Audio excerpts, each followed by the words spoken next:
iman. Bukan berarti kalau bilang gini, kenapa menyembah dia? Ya orang Kristen menyembah dia. Iya, nggak ada masalah juga. Abang mau nyembah sapi kayak orang di India juga nggak ada masalah kan, sama-sama berhala kan. Cuman tapi kan, maksud aku kalau mau di apa pola pikirnya, saya rasa dengan penjelasan saya tadi menganggap bahwa artinya di dalam Kolose 2 ayat 9 tadi ya. Di dalam Yesus itu sendiri, di dalam kemanusiaan itu Yesus berdiam ke seluruh kealahan, menunjuk kepada pekerjaannya. Artinya bahwa ada Bapa, ada Bapa sebagai perencana, Anak sebagai pelaksana, Roh Kudus sebagai penyempurna. Jadi ini udah ada Bang Zuma nih. Abang silakan, Bang. Bang Zuma, aku izin moderator di bawah ya. Bang Zuma, aku ndak lama. Assalamualaikum warahmatullahi wabarakatuh. Paling sebentar aku juga keluar. Paling sering-sering sedikit ya, Bang Zuma. Assalamualaikum, Bang Zuma.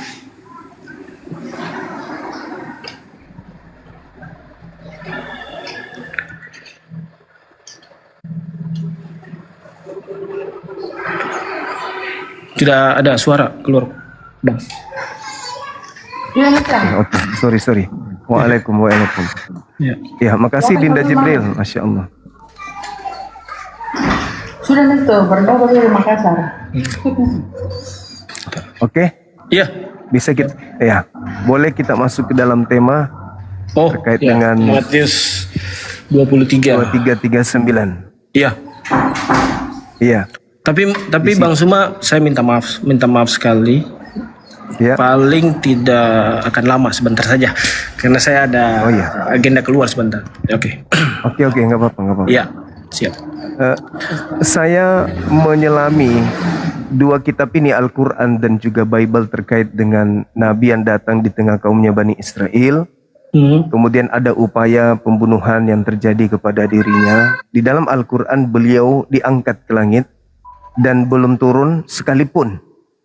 Dalam bentuk cahaya, dalam bentuk suara atau apapun itu, beliau nanti datang ketika datang membawa tanda akhir zaman. Al-Quran surah As-Zukhruf ayat 61. Nah, rupa-rupanya Yesus pernah berpesan di data Matius itu. Mulai sekarang engkau tidak akan melihat aku lagi sampai engkau berkata, diberkatilah dia yang datang dalam nama Tuhan. Artinya gini. Artinya ketika orang-orang yang mengaku kedatangan Yesus, berjumpa dengan Yesus, tetapi mereka tidak menyambutnya dengan ungkapan yang Yesus berikan sebagai tanda atau simbol kedatangan beliau, berarti mereka bukan bertemu Yesus, namun bertemu dengan penyesat yang mengaku Yesus. Sesuai dengan pernyataan Yesus di Matius 24, waspadalah agar kalian jangan disesatkan, sebab akan datang banyak penyesat memakai nama aku dan berkata, akulah Kristus, mereka akan menyesatkan banyak orang. Analisa saya, ketika ada yang datang kepada Paulus mengaku Yesus, Paulus tidak mengatakan diberkatilah engkau yang datang dalam nama Tuhan. Berarti yang datang kepada Paulus itu bukan Yesus. Karena Yesus sendiri mengatakan, engkau tidak akan melihat aku lagi sampai engkau berkata, diberkatilah dia yang datang dalam nama Tuhan. Gimana menurut saudara? Silakan. Kalau kita melihat konteks ayat, Bang Zuma, jadi dalam Matius 23 ayat 39 ini dikatakan, mulai sekarang kamu tidak akan melihat aku lagi hingga kamu berkata, diberkatilah dia yang datang dalam nama Tuhan. Memang saya mengikuti juga tadi bahwa secara artinya tidak ada dalam pengungkapan Alkitab mengatakan bahwa Paulus ini bertemu dengan satu pribadi, ya kan, yang datang lalu mengatakan diberkatilah dalam nama Tuhan. Cuman kan kalau kita berpikir secara pola pikir ya, secara pribadi juga saya berpikir bahwa apakah harus seperti itu, ya kan?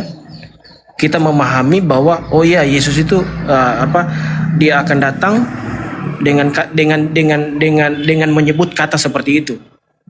Memang secara ini di Alkitab tidak ada yang mengatakan bahwa Paulus ini bertemu dengan orang yang menyebut diberkatilah dia yang datang dalam nama Tuhan. Tidak ada memang. Saya membaca dalam Alkitab. Iya. Berarti kalau saya sebagai Muslim nih mencoba untuk jeli melihat ini dan menjadikan Al-Quran sebagai pedoman dalam beragama. Ketika Nabi Isa diangkat ke langit, lalu kemudian beliau datang untuk yang kedua kalinya menyatakan akhir zaman. Artinya Yesus memberikan sinyal kuat. Ada dua yang datang setelah dia. Yang pertama adalah dirinya sendiri yang disambut dengan pemberkatan yang tadi. Yang kedua adalah Yesus yang bukan dirinya tetapi memakai nama Yesus, fungsinya untuk menyesatkan banyak orang. Ya. Matius 24 nomor 4, nomor 5, nomor 24, Lukas 21, nomor 8. Akan datang penyesat memakai namanya, fungsi dia datang adalah menyesatkan banyak orang. Saya melihat pola yang ada, bahwasanya di muka bumi ini ada orang yang mengaku sebagai pengikut Kristus. Banyak orang. Sedangkan Kristus palsu datang untuk menyesatkan banyak orang. Manifestasi dari keadaan itu adalah bahwa Yahudi masih Yahudi hari ini. Kristen juga tetap Kristen hari ini. Dua keyakinan yang berbeda dan mengatakan sumber yang sama. Artinya bahwa ketika Yesus mengatakan waspadalah kepada serigala yang datang menyamar domba, yang menjadi permasalahan Yahudi nyamar Yahudi atau Kristen yang nyamar Yahudi. Kalau mau dikatakan, ya silakan. Kalau mau dikatakan seperti itu, sebenarnya pemahamannya berbeda, Bang Suma. Artinya kalau kita mau bilang Yahudi nyamar Yahudi atau Kristen nyamar Kristen, memang Yesus pernah berkata, ya, waspadalah terhadap orang akan banyak penyesat-penyesat kan, akan banyak penyesat-penyesat yang akan datang. Tapi Yesus menunjuk kepada antikristus. Nah, bagus. Ya. Antikristus itu kalau kita lihat dalam 2 Yohanes 1 nomor 7 adalah dia yang pergi ke seluruh dunia yang tidak mengaku Yesus datang sebagai manusia. Itu poin. Itulah antikristusnya, itulah penyesatnya. Nah, kalau kita membaca Galatia 1 nomor 1, nomor 11, nomor 12, Paulus dengan lantang mengatakan, aku menerima Injil bukan dari manusia, bukan manusia yang memberikan padaku Injil, tetapi Yesus. Nah, berarti dengan kata lain, dia mengatakan bahwa yang datang kepadanya ini bukan manusia, tetapi Yesus. Nah, antikristus itu pergi ke seluruh dunia, tidak mengaku Yesus sebagai manusia, datang sebagai manusia. Paulus ditanya, Paulus, apakah yang datang kepadamu manusia? Bukan. Siapa namanya? Yesus. Nah, dia tidak mengaku Yesus datang sebagai manusia. Kena dia di situ. Ditambah lagi, kata Yesusnya sendiri, engkau tidak akan melihat aku lagi. Sehingga engkau akan berkata, diberkatilah dia yang datang dalam nama Tuhan. Nah, sekarang ketika ada datang kepada Paulus mengaku Yesus, siapakah engkau Tuhan? Aku adalah Yesus Kristus. Harusnya Paulus menyambutnya, diberkatilah engkau yang datang dalam nama Tuhan. Tapi Paulus tidak lakukan itu. Kenapa? Paulus tidak melakukan itu? Satu, ya kan? Begini. Kenapa saya menyebutnya Rasul Paulus ya, Bang Suma? Silakan. Ya. Kenapa Rasul Paulus tidak menyebut diberkatilah engkau ya yang datang dari nama Tuhan? Satu, kita tahu kan dia adalah ahli hukum Taurat, orang Farisi, ya kan? Yang kedua, dia tidak mengenal siapa itu Yesus. Yang ketiga, dikatakan bahwa dia adalah salah satu pelaku yang pada waktu itu mengambil surat untuk pergi membunuh orang-orang Kristen yang mengikuti Kristus pada waktu itu. Sampai dia ditangkap di salah satu jalan mau ke salah satu jalan Damaskus, ya kan?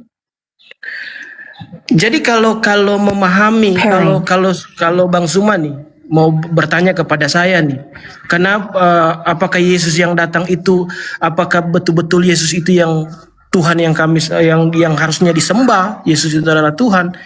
Kenapa Rasul Paulus tidak menyebut pada waktu itu diberkatilah engkau yang datang atas nama Tuhan? Seharusnya tidak masuk.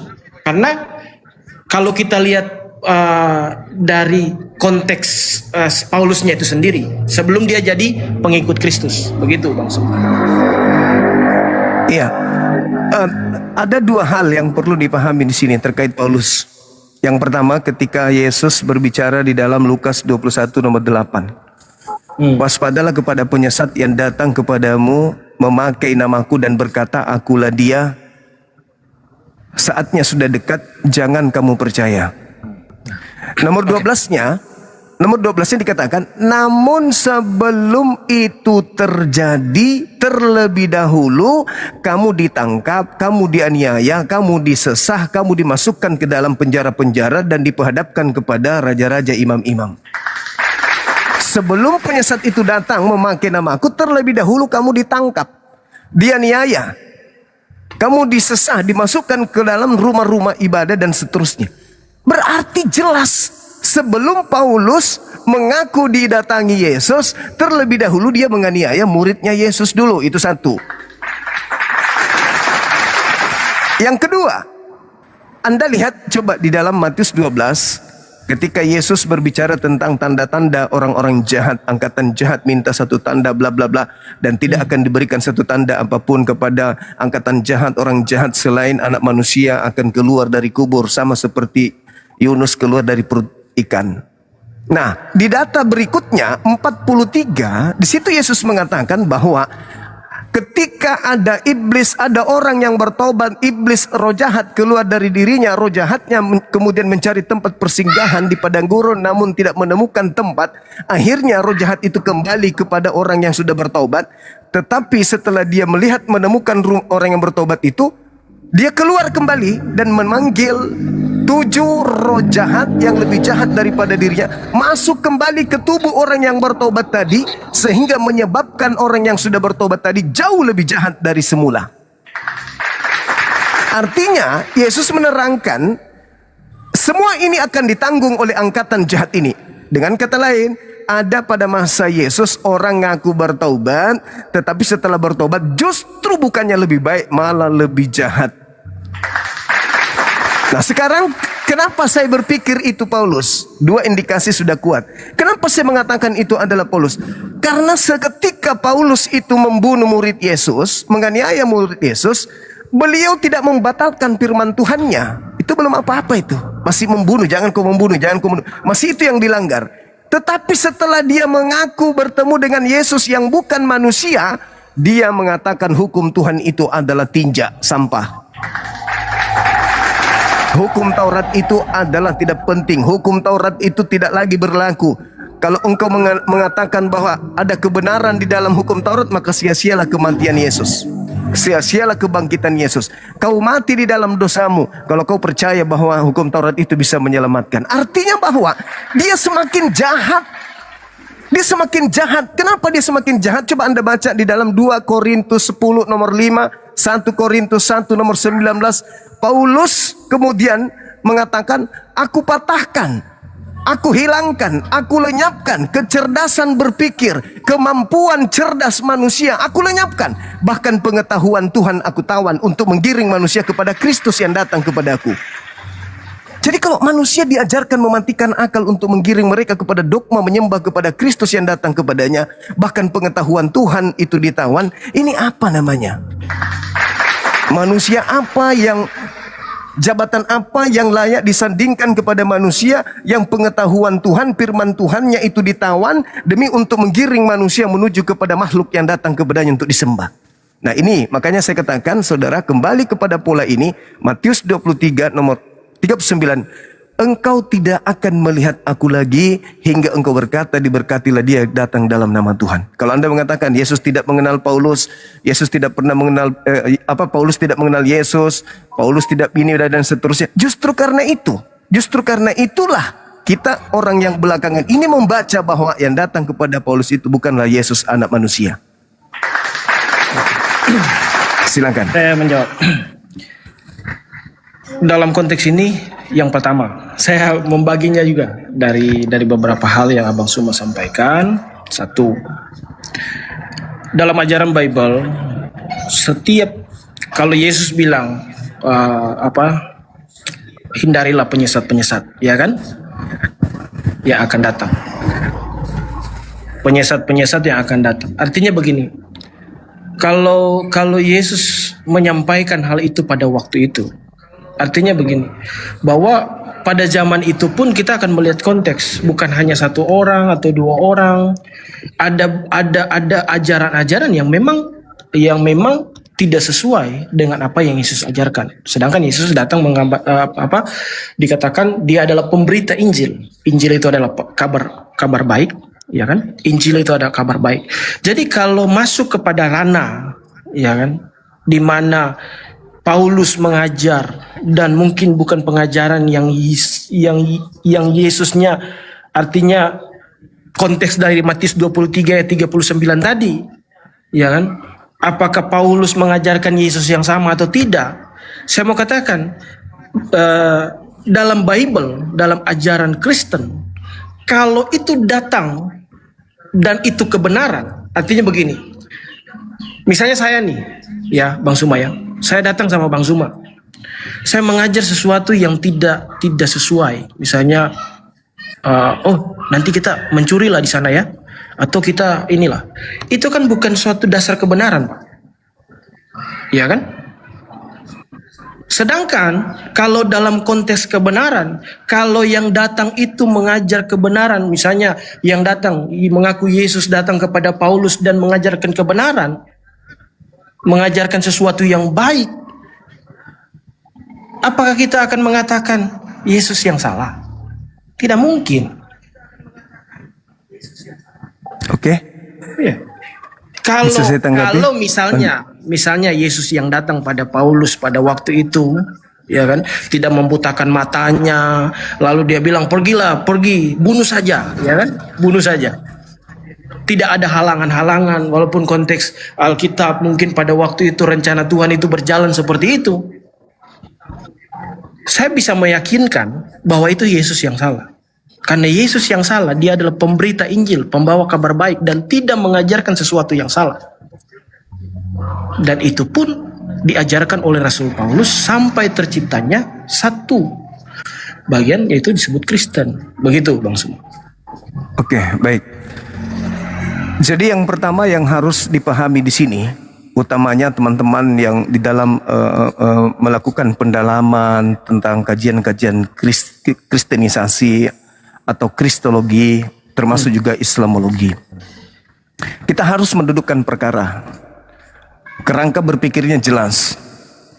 Islam tak ada pada saat Yesus mengajar. Kristen pun tak ada pada saat Yesus mengajar. Penulis Bible tak ada di situ. Penulis Al-Quran pun tak ada di sana. Biarkan Yesus mengalir dengan keadaan secara histori bagi kita. Bahwa Yesus mengajarkan step by step kepada pengikutnya Bani Israel. Para penulis belum datang, Nabi Muhammad belum dilahirkan, Islam juga belum disempurnakan, Kristen juga belum ada. Apa yang muncul kemudian? Yesus mengajar mengalir begitu saja kepada kaumnya, bla bla bla bla bla bla bla. Lalu kemudian kita datang, Kristen datang, Islam datang, memberikan sebuah nilai. Kristen polanya mengambil catatan-catatan orang yang mengumpulkan berita-berita tentang kisah-kisah peristiwa-peristiwa yang terjadi antara Yesus dengan muridnya. Apesnya di mana? Ketika orang itu menulis sesuai dengan hasil penyelidikannya, lalu Yesus berkata kepada mereka, janganlah engkau bla bla bla bla bla bla bla. Kita yang membaca buku orang yang tidak ada berkesinambungan secara histori dengan Yesus, seakan-akan pada saat kita membaca buku ini, kita seakan-akan merasakan bahwa Yesus sedang berbicara dengan kita. Celakanya itu di situ. Seakan-akan Yesus, aku akan pergi ke rumah Bapa dan akan menyediakan tempat bagimu dan aku akan datang kepadamu. Kita yang membaca buku ini seakan-akan Yesus pergi untuk kita. Salahnya orang Kristen itu di situ.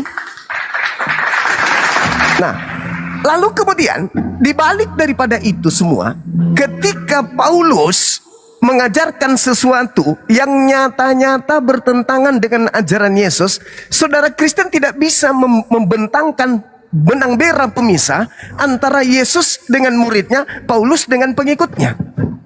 Contoh, ketika Yesus berkata kepada murid-muridnya nih, dalam Matius 5 nomor 19. Lagi-lagi kita harus mendudukkan penulis Matius untuk menjadikan perkara ini adalah sesuatu yang terpisah dengan ajaran Paulus. Apa kata Paulus? Apa kata Yesus? Nomor 17-nya. Jangan kau menyangka aku datang meniadakan hukum Taurat. Aku datang bukan meniadakan tetapi untuk menggenapi. Bahwa tidak akan lenyap setitik pun dari hukum Taurat sebelum langit dan bumi lenyap. Barang siapa yang meniadakan Taurat, meskipun yang paling terkecil, lalu mengajarkan kepada orang lain, maka dia akan menempati tempat terhina dalam kerajaan langit. Titik. Detik, menit, jam, hari, Paulus muncul. Mulai dia berkarya di tahun 48 Masehi. Mengaku bertemu dengan Yesus, bla bla bla bla bla bla bla bla. Lalu mengajarkan kemudian di dalam Galatia 2 nomor 16, tidak ada orang yang dibenarkan karena menjalankan hukum Taurat. Kristen belum ada di sini. Kristen belum ada. Baru tokoh. Pertama Yesus sebagai tokoh Bani Israel, kemudian Paulus sebagai tokoh Kristiani. Kristen belum berdiri. Ketika Yesus mengatakan barang siapa yang menghilangkan, meniadakan, membatalkan setitik dari hukum Taurat dan mengajarkan kepada orang lain meskipun yang paling terkecil, maka dia akan menempati tempat terhina alias neraka. Titik. Kita tutup buku di situ. Beberapa puluh tahun kemudian Paulus muncul berkata, tidak ada orang yang dibenarkan karena menjalankan hukum Taurat. Jika engkau mengatakan bahwa di dalam Torah ada kebenaran, maka sia-sialah kebangkitan Yesus. Kristen muncul tuh, tidak memilah dalam kerangka belajar, tidak memilah kisi yang muncul dari pengajaran Yesus dan kisi yang muncul dari pengajaran Paulus, tidak bisa dipisahkan. Seakan-akan Kristen muncul mengatakan, oh Yesus menggenapi dan menghapuskan di atas salib, sehingga datang Rasulnya untuk mengajarkan ajaran lanjutannya, yaitu bukan lagi Torah, tetapi kita hidup di bawah kasih. Itulah Kristen. Padahal secara kasat mata, kalau kita berbicara mengenai keilmuan, maka ini adalah dua ajaran yang bertentangan, tetapi saudara Kristen tidak mau peduli. Selalu saja mengatakan Paulus ini rasulnya Yesus. Apapun yang dikatakan Paulus itu adalah instruksi Yesus. Padahal no. Yesus dan Paulus ada benang pemisah, ada pemisah, ada jurang pemisah di situ. Pada saat Yesus mengatakan kepada muridnya Bani Israel sebelum ada Paulus, waspadalah agar kalian jangan disesatkan sebab akan datang penyesat memakai namaku dan berkata akulah dia, mereka akan menyesatkan banyak orang. Lalu kemudian setelah Yesus mengatakan itu, muridnya menyebar ke seluruh pelosok kota. Beberapa puluh tahun Paulus datang. Paulus mengaku bertemu dengan Yesus. Murid-muridnya sudah mendapatkan pesan, hati-hati kalau ada yang mengaku bertemu dengan aku. Paulus mengatakan aku bertemu dengan Yesus di padang gurun. Apa kata Yesus kepada muridnya? Jangan kau percaya, sebab engkau tidak akan melihat aku lagi sampai di mana kalian berkata, diberkatilah aku dalam nama Tuhan. Nah, sehingga setelah kerangka ini kita susun dengan baik, nampak jelas bagi kita Kristen ini adalah satu aliran kepercayaan yang mengambil surat Paulus dan tidak mengindahkan kemudian pernyataan-pernyataan Yesus sebagai dengan kedudukan dia sebagai guru bagi Bani Israel di zamannya. Seakan-akan Yesus memanggil Paulus, merangkul Paulus, seakan-akan Yesus datang kepada Paulus mengajarkan, mendikte sebuah pengajaran yang lahir menjadi Kristen hari ini. Padahal itu adalah dua mata rantai yang terpisah, yang dicoba untuk digabungkan mengatasnamakan Yesus. Nah, endingnya bang, makanya tidak salah ketika Matius menuliskan pada hari terakhir nanti Yesus banyak mengusir orang-orang yang memanggilnya Tuhan, bernubuat, mengusir setan, bermujizat pakai nama dia. Kenapa? Ucapan Yesusnya itu loh, aku tidak mengenal kalian. kalian ini siapa? Pengikut Yesus atau pengikut Paulus? Gitu, itu saudara. Jadi kalau saudara bertahan, saya melihat saudara saya ini tidak mampu menunjukkan adanya oknum-oknum manusia yang menulis Bible atau apapun itu yang begitu mengaku bertemu dengan Yesus, mereka tidak berkata diberkatilah dia yang datang dalam nama Tuhan. Kesimpulan saya, Paulus mencatat bukan Yesus anak Maria. Yang beliau catat adalah makhluk asing yang memakai nama Yesus. Saya kira begitu. Silakan. Oke, Bang Suma, saya menyimak dengan sangat jauh. Jadi memang kalau mau dikatakan benang merahnya tidak dapat antara Yesus dengan Rasul Paulus. Sebenarnya kalau saya memahami dari Abang Suma jelaskan tadi tentang konsep terkait bahwa dikatakan di mana Yesus berkata bahwa aku tidak akan meniadakan hukum Taurat, ya kan?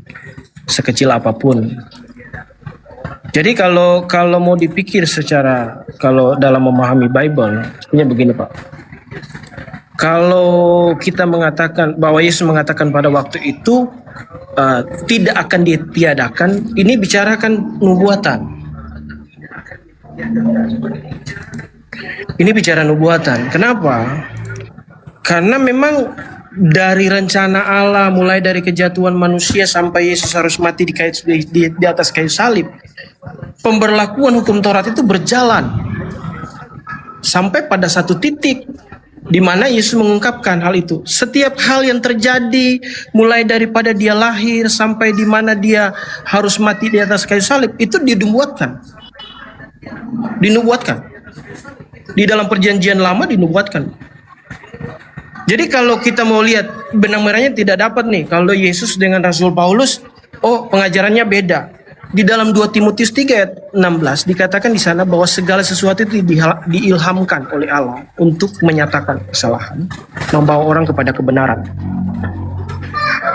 Jadi kalau Rasul Paulus menyampaikan ajaran yang diajarkan, mungkin dia berkata bahwa itu hanya ajaran Paulus, bukan ajaran Yesus. Pemahamannya yang mungkin agak berbeda, Pak, dari Bang Suma. Makanya saya katakan begini, Alkitab tidak bisa misalnya gini, comot ini disandingkan dengan ini. Tidak. Alkitab itu, Bible itu menjawab dirinya sendiri. Dan itu pasti akan ada benang merahnya. Akan ada benang merahnya. Makanya saya mau katakan, kalau Abang Suma bilang Yesus yang diajarkan atau Yesus yang disembah Rasul Paulus itu bukan anak Maria dan Yusuf, kalau dalam penjelasan yang tadi, maka saya katakan saya ya, kalau dari saya itu Yesus yang sama. Kenapa? Karena mungkin Yesus mengatakan bahwa begini, tidak akan ditiadakan hukum Taurat satu iota atau satu titik terkecil pun. Tapi kenapa Rasul Paulus mengajarkan bukan berarti menolak hukum Tauratnya, Bang Suma. Bukan menolak hukum Tauratnya, tetapi ada ajaran-ajaran dia berkatakan begini, jangan ada satu aturan yang tidak boleh, artinya gigi ganti gigi, mata ganti mata. Misalnya kalau orang berzina harus dirajam, orang mencuri harus potong tangan, tidak berlaku lagi. Karena kenapa? Orang sudah percaya pada Yesus yang adalah Tuhan, ya. Di dalam dia sendiri, yang saya jelaskan ke Abang Jibril tadi, di dalam dia sendiri berdiam seluruh kepenuhan Allah. Maka pengajaran yang Yesus ajarkan dan Paulus ajarkan bicara tentang kasih lagi. Bukan lagi bicara gigi ganti gigi, mata ganti mata, kalau mencuri. Itu kan sebuah adat tradisi, ya. Tapi kalau hukum ke-10 itu akan terus berlaku. Jangan menyembah Tuhan Allah, jangan menyembah Allah lain selain daripada Tuhan.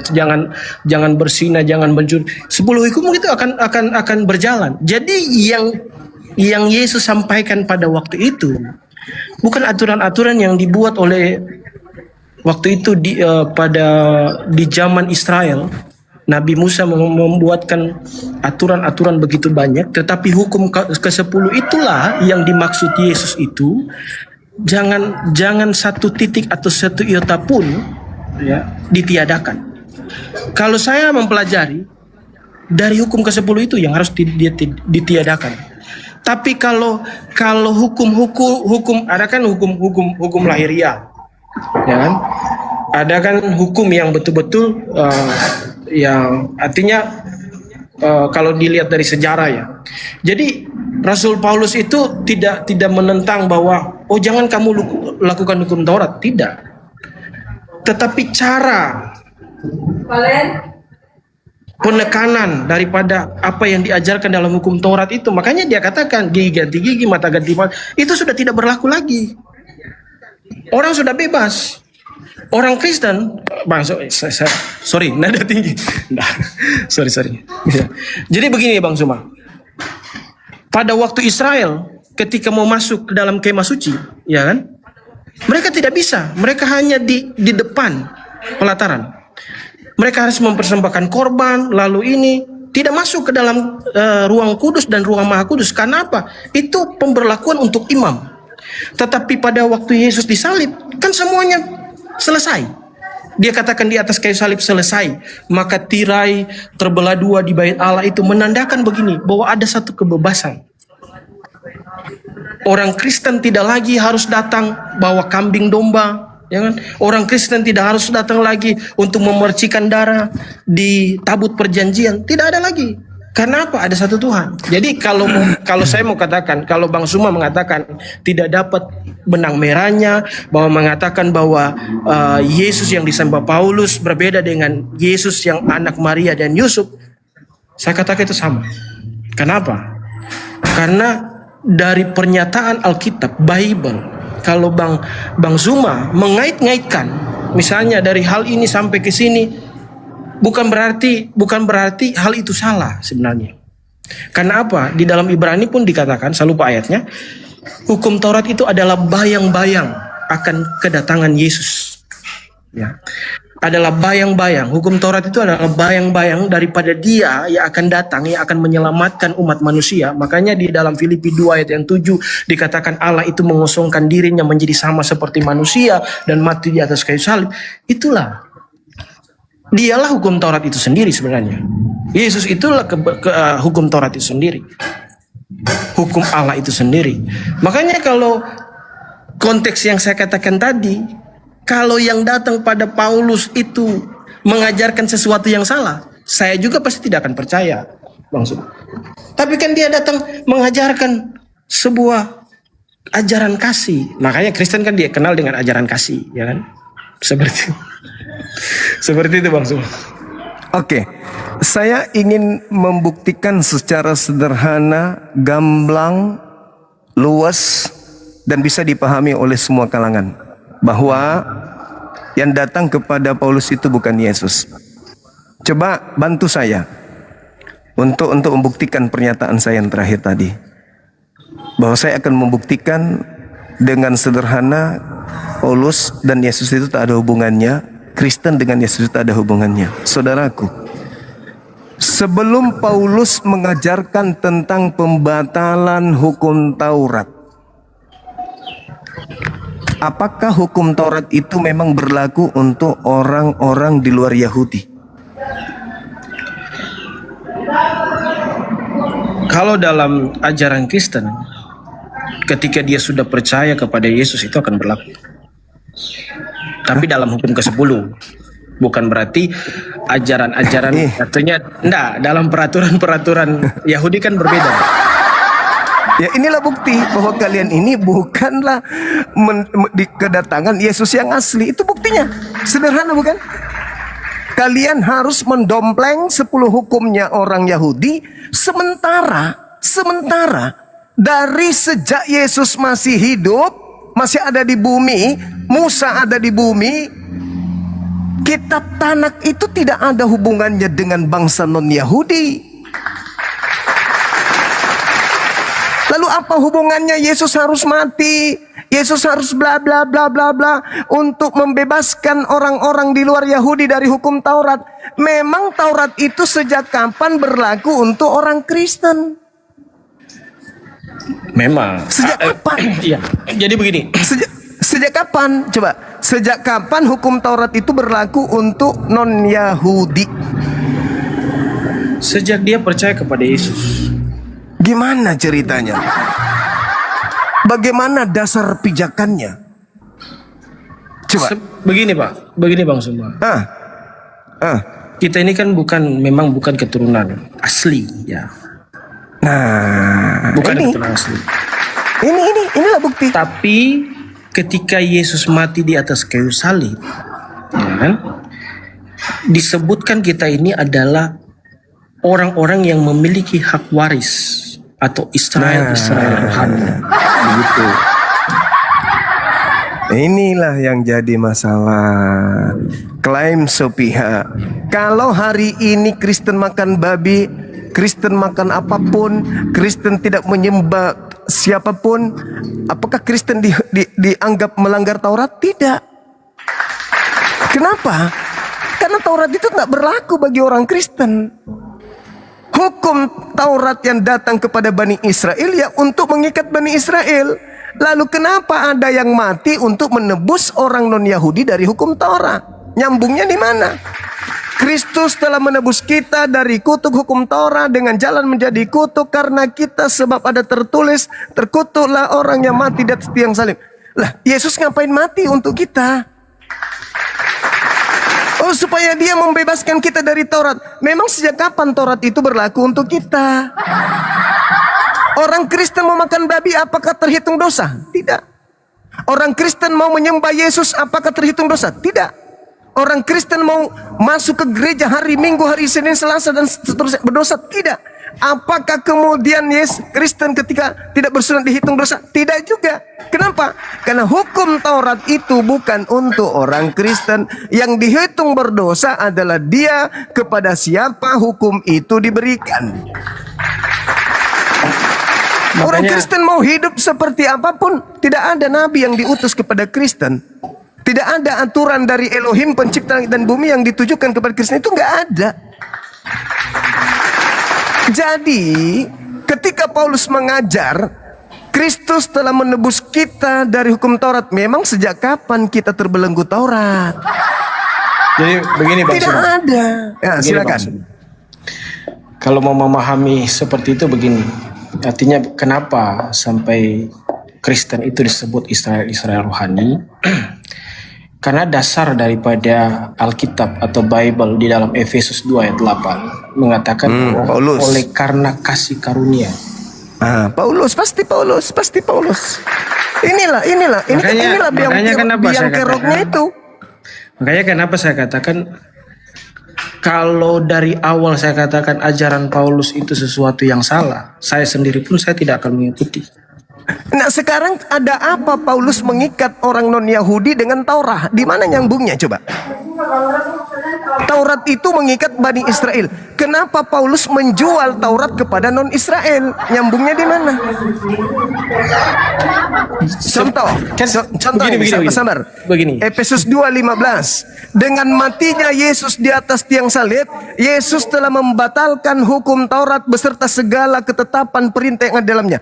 Terus apa hubungannya dengan orang-orang Roma Yunani coba?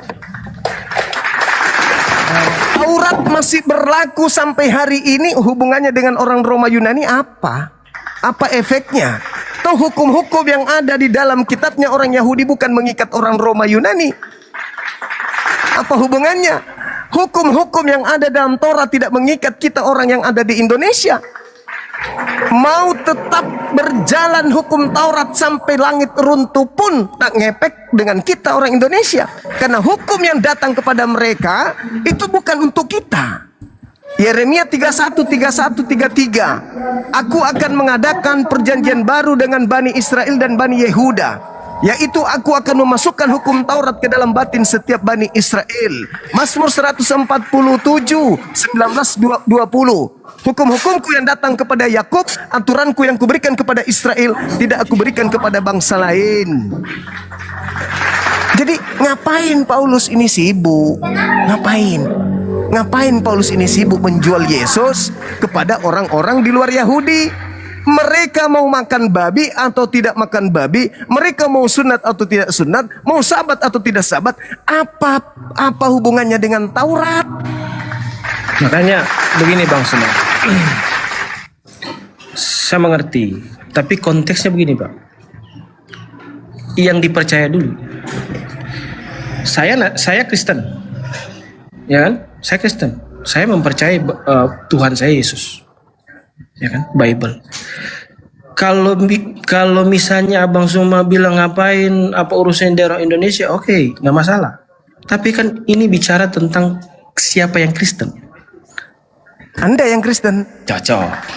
Nah, Siapa terus? yang percaya kepada Bible? Saya percaya Anda kepada yang percaya? Bible. Ya, Oke. ya kan? Nah, terus apa Itu lagi? kan titik temunya di situ. Kalau Nah, kita dan bilang begini, kalau misalnya saya percaya kepada Yesus yang adalah orang Yahudi, dia ada keturunan orang Yahudi, lalu dia mengajarkan tentang hukum Taurat di dalam Bible, lalu Rasul Paulus mengatakan bukan berarti hukum Taurat itu hilang, tetapi tetap ada pada ajaran orang Kristen itu sendiri. Pasti ada hubungannya atau kaitannya dengan orang mana Kristen hubungannya? itu sendiri. Di mana hubungannya Taurat dengan Kristen? Hubungannya di dalam Bible itu sendiri, Bang Suma. Ya enggak, bukan begitu caranya. Kalau Anda terpelajar, Anda pasti bisa menunjukkan data di Bible, khususnya di Perjanjian Lama, Perjanjian Baru milik Yahudi, yang menerangkan bahwa hukum-hukum Tuhan yang datang kepada Bani Israel itu mengikat bangsa lain. Itu tertulis di mana?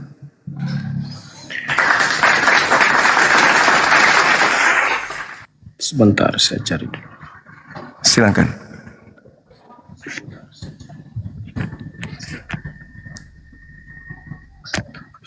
Yang pertama dalam perjanjian baru, perjanjian lama bicara tentang hukum ke-10 kan. Iya, Keluaran 20. Keluaran 20 Terus? ayat 17. Iya, terus? Sebentar.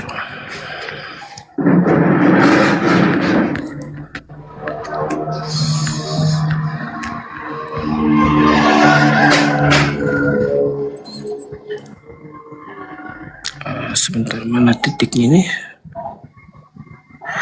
Keluaran 20 17.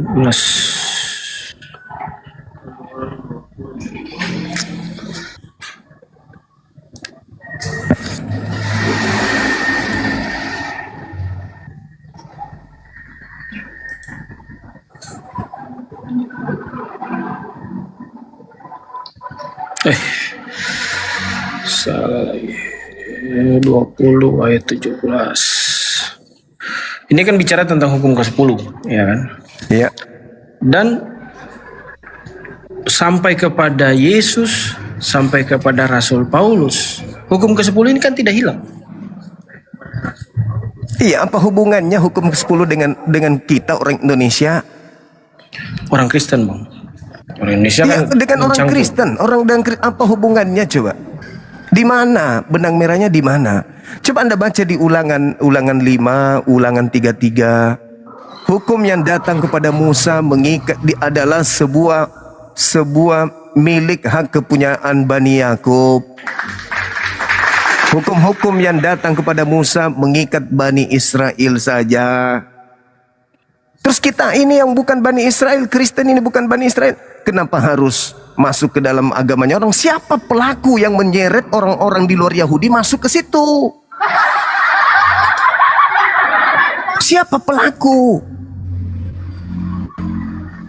Bukankah di dalam Yohanes 3:16 apa yang dikatakan di situ? Begitu besar kasih karunia Tuhan akan dunia ini sehingga ia menganugerahkan hambanya yang tunggal. Barang siapa yang percaya kepadanya tidak binasa, melainkan memperoleh hidup yang kekal. Yang percaya kepada Yesus akan memperoleh hidup yang kekal.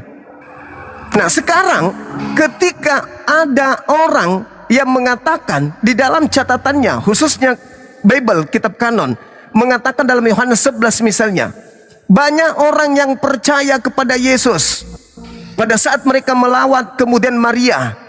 Lalu kemudian mereka melaporkan kepada orang Farisi, orang imam-imam, ahli Taurat, imam kepala. Banyak orang yang percaya kepada Yesus, artinya itulah misi Yesus diutus. Orang yang percaya kepada Yesus sebelum penyaliban itu terjadi adalah orang yang memperoleh hidup yang kekal dan tidak binasa. Nah, terus kenapa ada salib? Buat apa salib itu? Buat apa salib itu? Karangan siapa salib ini? Bahwa salib adalah nebus dosa, bla bla bla bla bla bla. Siapa yang mengarang itu semua? Sedangkan Tuhan mengatakan, barang siapa yang percaya kepada Yesus tidak binasa, melainkan memperoleh hidup yang kekal. Ya sudah. Pertanyaannya, apakah sebelum ada penyaliban Yesus sudah ada orang yang percaya padanya? Ada. Apa yang dipercayai? Yesus adalah Mesias, Yesus adalah Rasul Tuhan, Yesus adalah utusan Tuhan untuk mengatakan firman kepada mereka. Titik. Kenapa harus dibunuh? Untuk apa dibunuh? Untuk menebus dosa? No.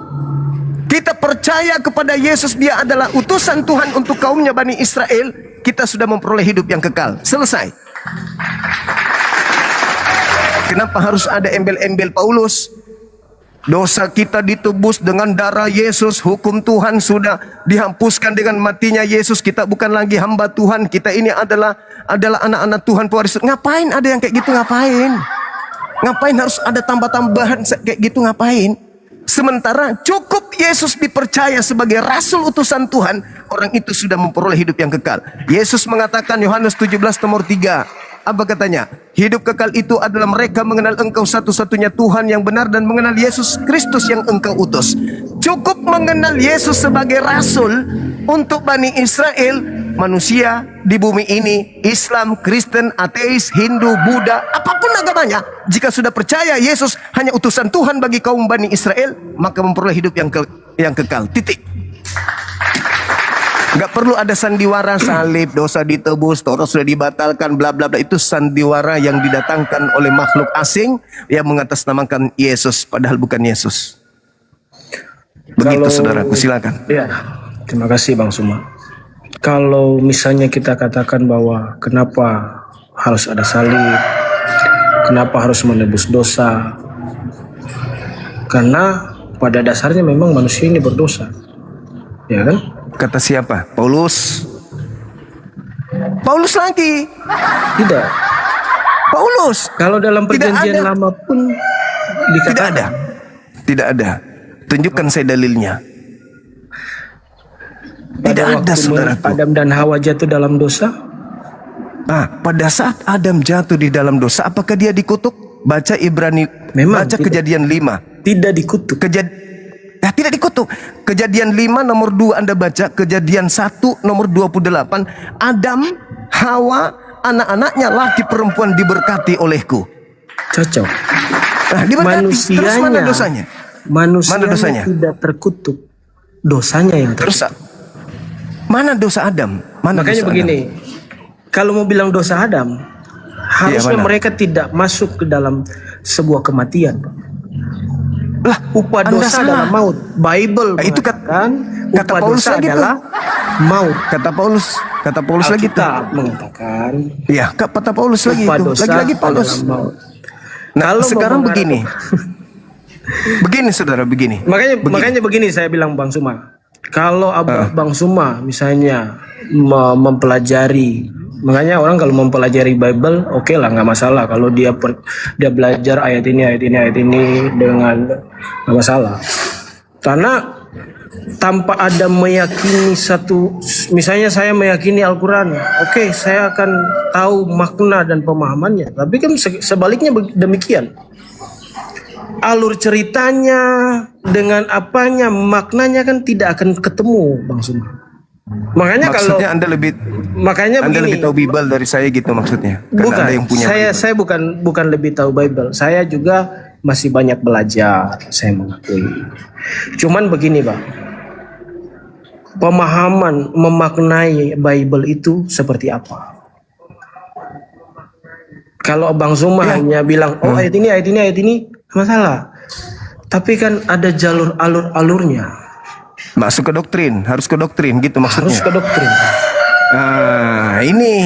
Makanya ini doktrin dari 66 kitab yang dikanonisasi, yang dipercaya oleh orang Kristen.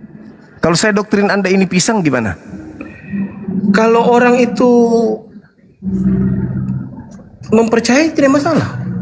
Nah, disitulah Kristen.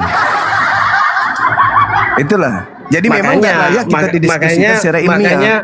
Makanya Bible itu kan tidak bisa dipahami dengan sembarang juga. Ya itu harus doktrin doang. Harus kayak tadi ini pisang. Percaya doang. Nggak usah. Makanya Paulus mengatakan, aku melenyapkan kecerdasan yang dilenyapkan. Kami Kristen, Bang, bukan berbicara bilang begini.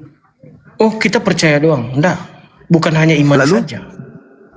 Lalu Kita selain iman itu, bukan juga mengerjakan. Artinya begini, sebuah penebusan yang dilakukan oleh Yesus di atas kayu salib bukan berarti oleh karena penebusan atau karya salib itu sendiri kita sudah selamat. Enggak. lalu Kan ada hal yang harus dilakukan juga. Bukan berarti Apa itu? usaha saya. Artinya begini, bukan berarti saya berusaha, karena memang seperti ayat yang saya katakan tadi, Efesus 2 ayat 8 toh, karena kasih karunia nih saya diselamatkan nih, ya toh. Jadi memang karena saya bukan orang Israel, seharusnya orang Israel yang diselamatkan, orang Yahudi yang harus diselamatkan, cuman karena mereka tidak percaya sehingga saya menerima selamat. Itulah dasar kasih karunia. Oke, baik, saya terima. Coba Anda narasikan di saya berdasarkan data Paulus in the gang mengajar rabi-rabi Yahudi penatua untuk mengakui Yesus Mesias datang ke bumi untuk menebus dosa-dosa bangsa Israel. Di mana Paulus pernah mengajarkan itu, sebagaimana lancarnya agresi pengajaran Paulus kepada orang Roma Yunani dan diterima dirangkul. Di mana Paulus mengajarkan kepada rabi-rabi Yahudi, imam-imam kepala untuk mengatakan dan mempercayai Yesus itu datang mati di atas tiang salib untuk nebus dosa-dosa mereka. Itu di mana Paulus lakukan? Kalau dalam Bible sendiri tidak banyak, artinya bahwa Ada. kalau di dalam Bible itu Rasul Paulus lebih banyak mengajar kepada jemaat-jemaat. Ya, jemaat apa ini? Jemaat mana ini? Yahudi? Di luar Yahudi ada jemaat Galatia, Efesus, Yunani. Jadi Anda salah kalau Anda mengatakan orang Yahudi tidak percaya. Karena Paulus tidak pernah mengajarkan orang Yahudi untuk menjadi orang Kristen. Maksudnya maksudnya orang Yahudi pada saat itu tidak percaya kalau Yesus itu Mesias. Sedangkan yang Anda maksud di sini, keselamatan ada di Kristen. Setelah datang kepada Yahudi mereka tidak percaya, maka selamatlah Kristen ini. Permasalahannya sekarang, siapa tokoh dari Kristen yang datang mengobrak-abrik orang Yahudi untuk mengajarkan mereka menjadi Kristen? Siapa? Anda? Tidak ada.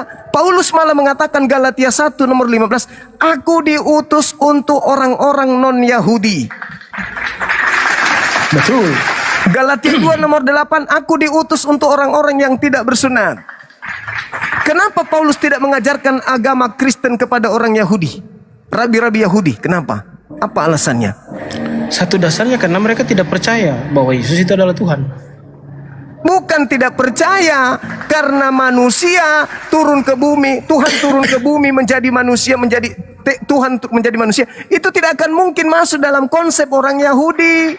Tapi kalau orang Roma, orang Yunani, sedap rasanya, langsung diterima.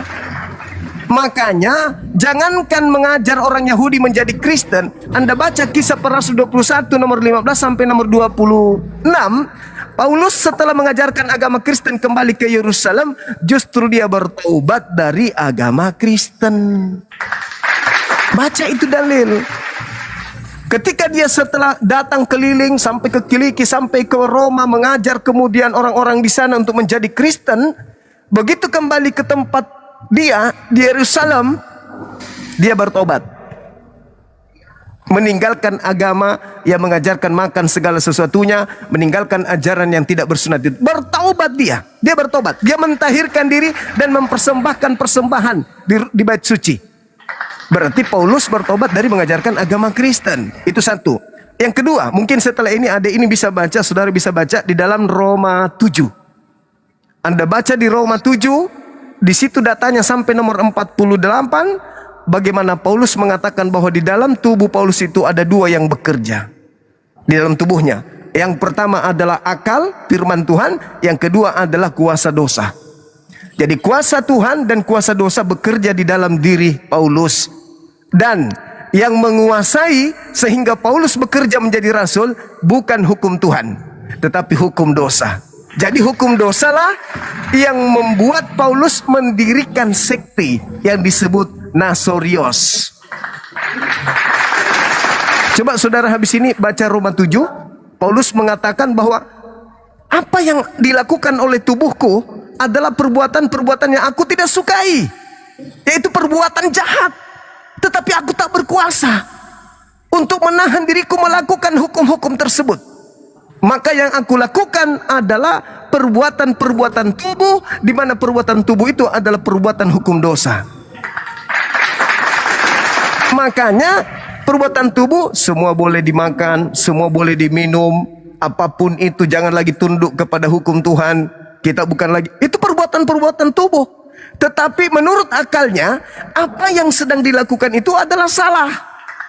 Tetapi mau tidak mau di dalam dirinya ada iblis yang menggocoh dia, sehingga dia harus melakukan itu, yaitu mendirikan agama Kristen ini. Mungkin agak berat untuk Anda terima, tapi silakan Anda baca Roma 7 sampai data nomor 48, satu bab, satu perikop.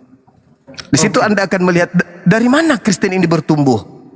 Dari Paulus. Di dalam diri Paulus ada dua hukum, hukum Tuhan dan hukum dosa. Hukum Tuhan Taurat. Hukum dosa selain Taurat. Nah, itu dia. Oke, Bang Silakan, Suma. Bung. Oke, sip. Saya sudah terima kasih Bang Suma sudah menaikkan. Sama-sama, saudara. Siap. Kapan-kapan saya naik lagi. Nanti saya coba. Baik. Terima kasih. Assalamualaikum. Terima kasih. Ya. Waalaikumsalam, saudara. Makasih. Nah, inilah contoh orang Kristen yang baik di dalam berdiskusi. Bisa terjadi diskusi itu elegan, bisa kita berkeras dalam berargumen, tapi berdata dan mengakui kelemahan dan kesalahan. Jangan ngotot, karena semakin ngotot semakin menandakan Anda tidak berilmu. Semakin Anda bersikeras, semakin ngotot, maka Anda semakin kelihatan Anda nggak belajar Bible. Saya 24 jam boleh dibilang makanan saya Bible. Jadi kalau ada yang mengatakan Bible itu tidak bisa dimaknai cuman ayat, lalu saya harus gimana? Doktrin. Dia mengakui, saudara kita mengakui betul. Di Kristen itu harus diperkuat dengan doktrin. Selesai. Bahkan saya katakan kalau ini saya doktrin Anda ini adalah pisang, apa kata beliau? Iya, itu adalah pisang. Udah, selesai. Maka pantaslah mereka masih Kristen karena ya gitu doktrin. Masa ini dibilang pisang? Dan dia iya kan? Iya katanya. Itu adalah pisang kalau didoktrin. Nah, bahaya kan? Bahaya. Ini masih dibatasi terus ini. Aduh, banyak kali musuhnya ini. Channel saya ini, akun saya banyak sekali musuhnya. Kasih lagi peringatan lagi. Begitu aja terus. Peringatan terus, dibatasin. Oke, semangat siang. Selamat siang. Iya, siang Bang. Dari mana ini? Adek? Dari Kristen. Tamunya udah pulang? Bang Juma. Bu Lura udah pulang? Oh. Oke. Dari Kristen Bang Juma. Oke, salam kenal Bang. Salam juga Bang. Iya. Anda mau berargumentasi dulu atau saya? Saya mau tanya dulu Bang Juma. Boleh, silakan. Apa ya? Tentang boleh tanya agama Islam? Boleh, silakan. Gimana pengelamatan dari agama Islam itu? Kalau Islam itu selamat karena mereka berserah diri kepada aturan Tuhan. Karena mereka tunduk kepada perintah-perintah Tuhan, maka umat Islam itu selamat. Bukan amalnya, tapi karena dia mentaati apa yang diperintahkan Tuhan. maka mereka selamat. Makanya umat Islam ketika diperintahkan sholat, tunduk, berserah diri kepada pencipta langit dan bumi, mereka lalu melakukan, maka Allah memberikan mereka warisan surga Firdaus. Al-Quran surah Al-Mu'minun ayat 1 sampai ayat 11. Itu jelas itu. Jadi di Islam, rangkaian dari surah Al-Mu'minun itu sudah berbicara mengenai tauhid, sudah berbicara mengenai muamalah, syariat, dan sudah berbicara tentang keselamatan atau warisan yang datang kepada umat Islam itu sendiri. Kada aflahal mu'minun, beruntunglah orang-orang yang kemudian yang melakukan sholat, yaitu dia yang mendirikan sholat, yang menjaga lisannya, menjaga perbuatannya, menjaga kelaminnya supaya tidak berzina, menjaga amanah dan seterusnya. Mereka itulah kata Allah, ulaika humul warithun, mereka itulah orang-orang yang mewarisi, dikatakan alladzina yarithunal firdaus hum fiha khalidun. Jadi dikatakan bahwasanya orang-orang inilah yang mewarisi surga Firdaus, yaitu orang-orang mukmin. Itu keselamatan dalam Islam. Nah, kalau di Kristen, kalau boleh saya tahu bagaimana keselamatan di Kristen, Bang? Silakan. Gini Bang Juma, tadi kan saya dengar penjelasan tentang pengelamatan dari apa ya, dari Islam. Itu masih berhubungan dengan 10 hukum perintah Allah itu yang diterima Musa di Gunung Sinai itu tidak kan? Itu ada melarang jangan membunuh, jangan berzina, jangan bersaksi dusta, dan jangan sembarang menyebut nama Allah.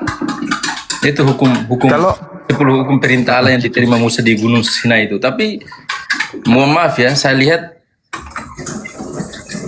di agama Islam, kalau jihad saling ini nggak melanggar hukum itu, hukum Allah yang diterima oleh Nabi Musa di Gunung Sinai itu. Kan ada 10 hukum Allah yang diterima oleh Nabi Musa di Gunung Sinai itu. Jangan membunuh, jangan berzina, jangan berdusta, dan jangan sembarang menyebut nama Allah.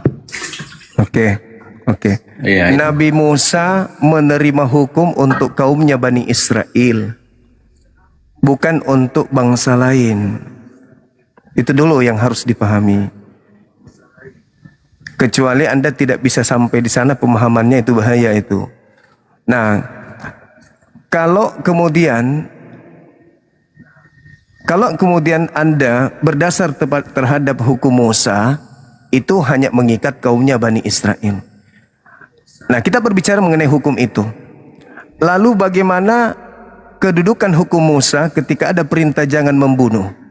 Boleh nggak Yesus dibunuh?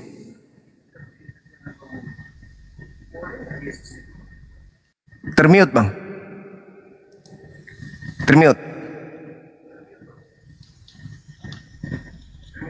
Boleh nggak menurut hukum Musa, boleh nggak Yesus dibunuh? Silakan.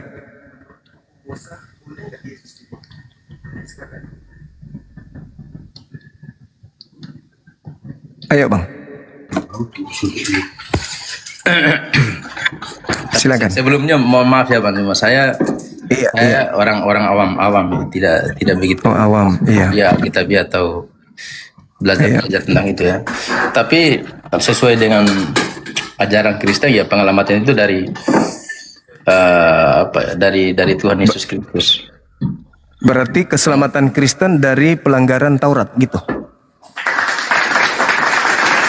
Tidak ada pertentangannya ajaran Yesus sama. Kan perintahnya jangan membunuh. Ya itu kan. Makanya saya bertanya. Itu kan bukan orang Kristen yang membunuh. Iya. Berarti sekarang yang saya tanya, apakah boleh membunuh Yesus menurut hukum Taurat? Itu kan tuduhan dari para iman-iman Yahudi. Bukan. Yang saya tanya, boleh tidak bunuh Yesus menurut hukum Taurat?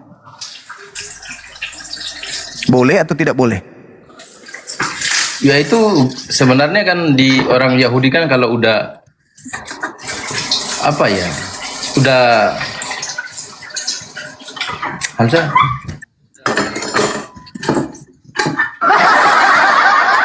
kalau di Yesus kan mengakui dirinya kesamaan dengan Allah. Makanya Pertanyaan saya bukan orang itu, Bang. Orang Yahudi bahwa Yesus telah udah Ikaw sarang man. Yesus telah menghujat Tuhan Allah. Pertanyaan saya bukan apapun alasannya, menurut hukum Taurat boleh tidak membunuh Yesus. Kalau menurut hukum Taurat, bagi siapa yang menyamakan dirinya sebagai Allah, dia Boleh tidak membunuh. dia Boleh diwajib nggak? hukum mati. Dia diwajib hukum mati. Coba di mana dalilnya tertulis itu, Bang? Wah, kalau dalil ya saya tidak begitu hafal. Ini dia. Kalau tidak ada dalil Anda berbicara bahaya itu, Bang. Berarti Anda cuman mengada-adakan sebuah sesuatu tapi tidak ada dasar pijakan. Saya kembali kepada dalil tadi. Boleh tidak menurut hukum Taurat jangan membunuh. Boleh nggak membunuh Yesus menurut hukum Taurat? Iya, tapi kan itu bukan orang Kristen, Bang Juma. Itu kan orang Saya tidak nuduh. orang Romawi sama Saya orang tidak Yahudi. menuduh. Yang Siap. Saya tidak menuduh Kristen. Menurut pandangan saudara bertanya kepada Islam tentang hukumnya Nabi Musa jangan membunuh sehingga dikatakan bunuh-bunuhan dan seterusnya. Sekarang saya balik ke Anda. Boleh tidak membunuh Yesus berdasarkan hukum Taurat yang tadi? Boleh atau tidak boleh? tidak boleh. Kalau Tidak boleh. Tidak boleh. Nah, tidak boleh. Barang siapa yang membunuh Yesus berarti dia melanggar hukum Taurat. Betul? Ya, betul. Nah, menurut saudara Yesus dibunuh enggak? Ya, Yesus dibunuh, tapi bukan orang Kristen. Melanggar hukum Taurat enggak? Ya, melanggar. Itu kan orang-orang Romawi sama Yahudi kan? Pelakunya berdosa. Ya, Pelakunya berdosa. Iya, berdosa. Ya, oke. Melanggar. Pelakunya berdosa. Terus pelaku ini berjasa enggak untuk Kristen? Para pembunuh ini berjasa enggak untuk Kristen? Tidak berjasa. Kalau mereka tidak membunuh Yesus, bagaimana dosa-dosa Kristen bisa ditebus? Karena sudah dinubuatkan, Bang Juma. Maksudnya orang-orang pendosa tadi ini adalah pelaku nubuatan. Iya, mungkin. Cuma anyang lang.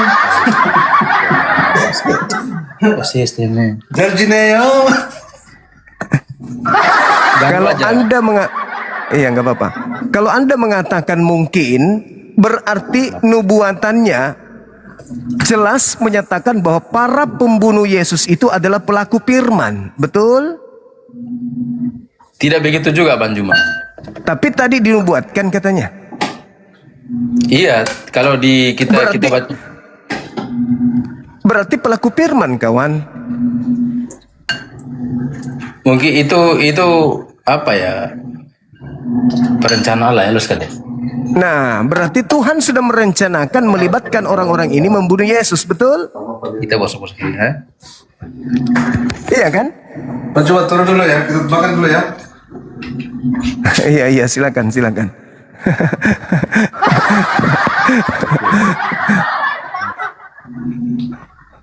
Oke. Jadi keselamatan Anda adalah hadiah dari para pembunuh Yesus.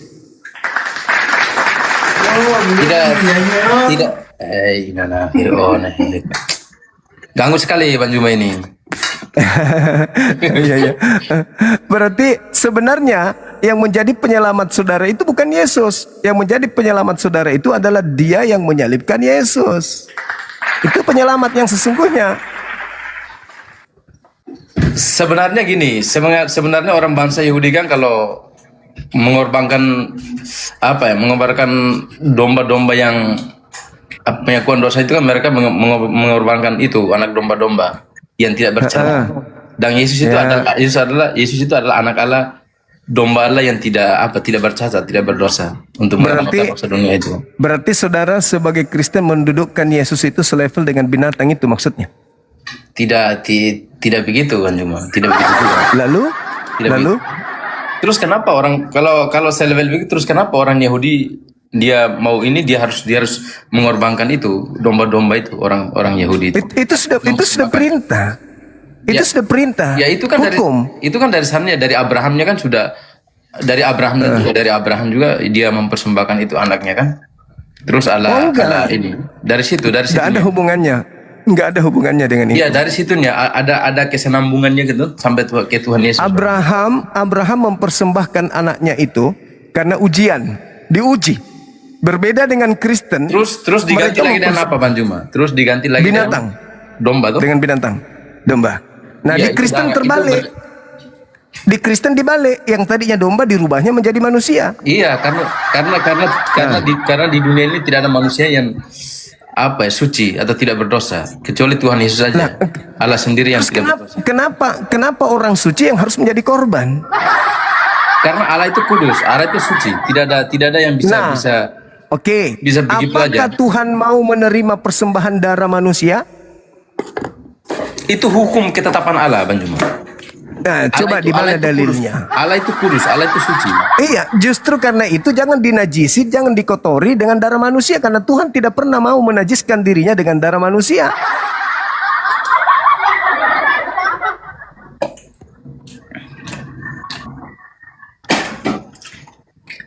Menurut orang Kristen Tuhan Yesus tidak mati. Ya memang dia tidak mati. Hah? Dia tidak mati. Jadi yang di dalam Yohanes 19:30, maka lalu matilah dia. Itu siapa yang mati? Itu tubuhnya aja. Ya, semua Badannya. manusia juga begitu, saudaraku. Dagingnya, Kita mati, dagingnya. daging kita. Iya, Tapi dia hidup samanya kita selama-lamanya juga. dan dia berkuasa, Tuhan Yesus berkuasa. Dan dia akan Samanya kembali lagi. kita. Samanya kita juga mati, jasadnya aja, roh kita nggak mati. Sama seperti Yesus berarti. Gitu. Nah, sekarang ketika saudara berbicara terkait dengan kematian Yesus untuk tebus dosa, ada nggak Tuhannya Yahudi meminta persembahan darah manusia? Iya, itu kan bertentangan. Ada orang Yahudi yang tidak terima Yesus gara-gara ajaran Yesus, Tuhan Yesus itu. Hubungannya dengan Tuhan minta darahnya Yesus? Yesus pernah mengatakan kepada 12 rasulnya begini. Barang siapa yang tidak makan darah dan dagingku tanpa menganggap benar-benar darah dan dagingku, dia akan berdosa. Dan di situ orang Yahudi semua terkejut. Wah. Lalu dia mengatakan apa? Inilah darahku. Yang dimaksud itu inilah darahku. Apa di situ? Apa itu? Darahnya apa? Iya, benar-benar darahnya. Apa di situ yang inilah darahku? Apa itu? Anggur kan? Inilah dagingku. Apa yang dimaksud di situ? Roti kan? Pada saat pertemuan terakhir itu.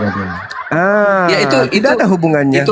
Itu kan udah mau saat pengalipan itu. Sebelum terjadinya pengalipan, dia kan sudah tahu bahwa akan terjadi. Iya, makanya dia perjamuan terakhir bersama 12 rasul itu untuk mengingatkan bahwa ini benar-benar tubuhnya dan benar-benar darahnya untuk mempersembahkan, untuk terus dia lamanya itu, dan dia akan kembali. Terus dia lakukan ini sampai aku kembali yang kedua kalinya. Itu Tuhan Yesus memperingatkan. Jadi kalau Anda baca kitab Anda yang berbicara tentang perjamuan terakhir itu, di situ Yesus tambahkan, di antara kalian yang ada di sini, ada di antaranya yang akan mengkhianati aku, kata Yesus. Iya, betul.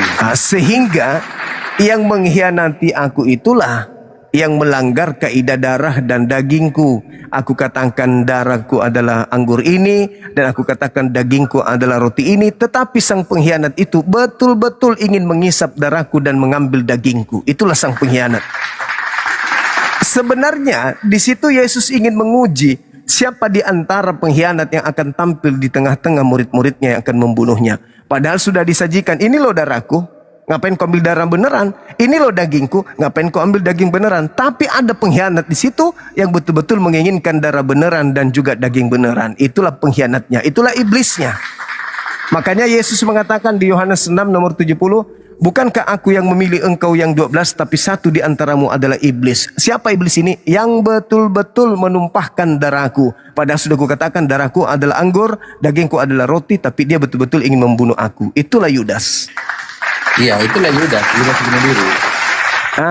Lalu Anda datang menganggap darahnya Yesus betul-betul sebagai darah persembahan.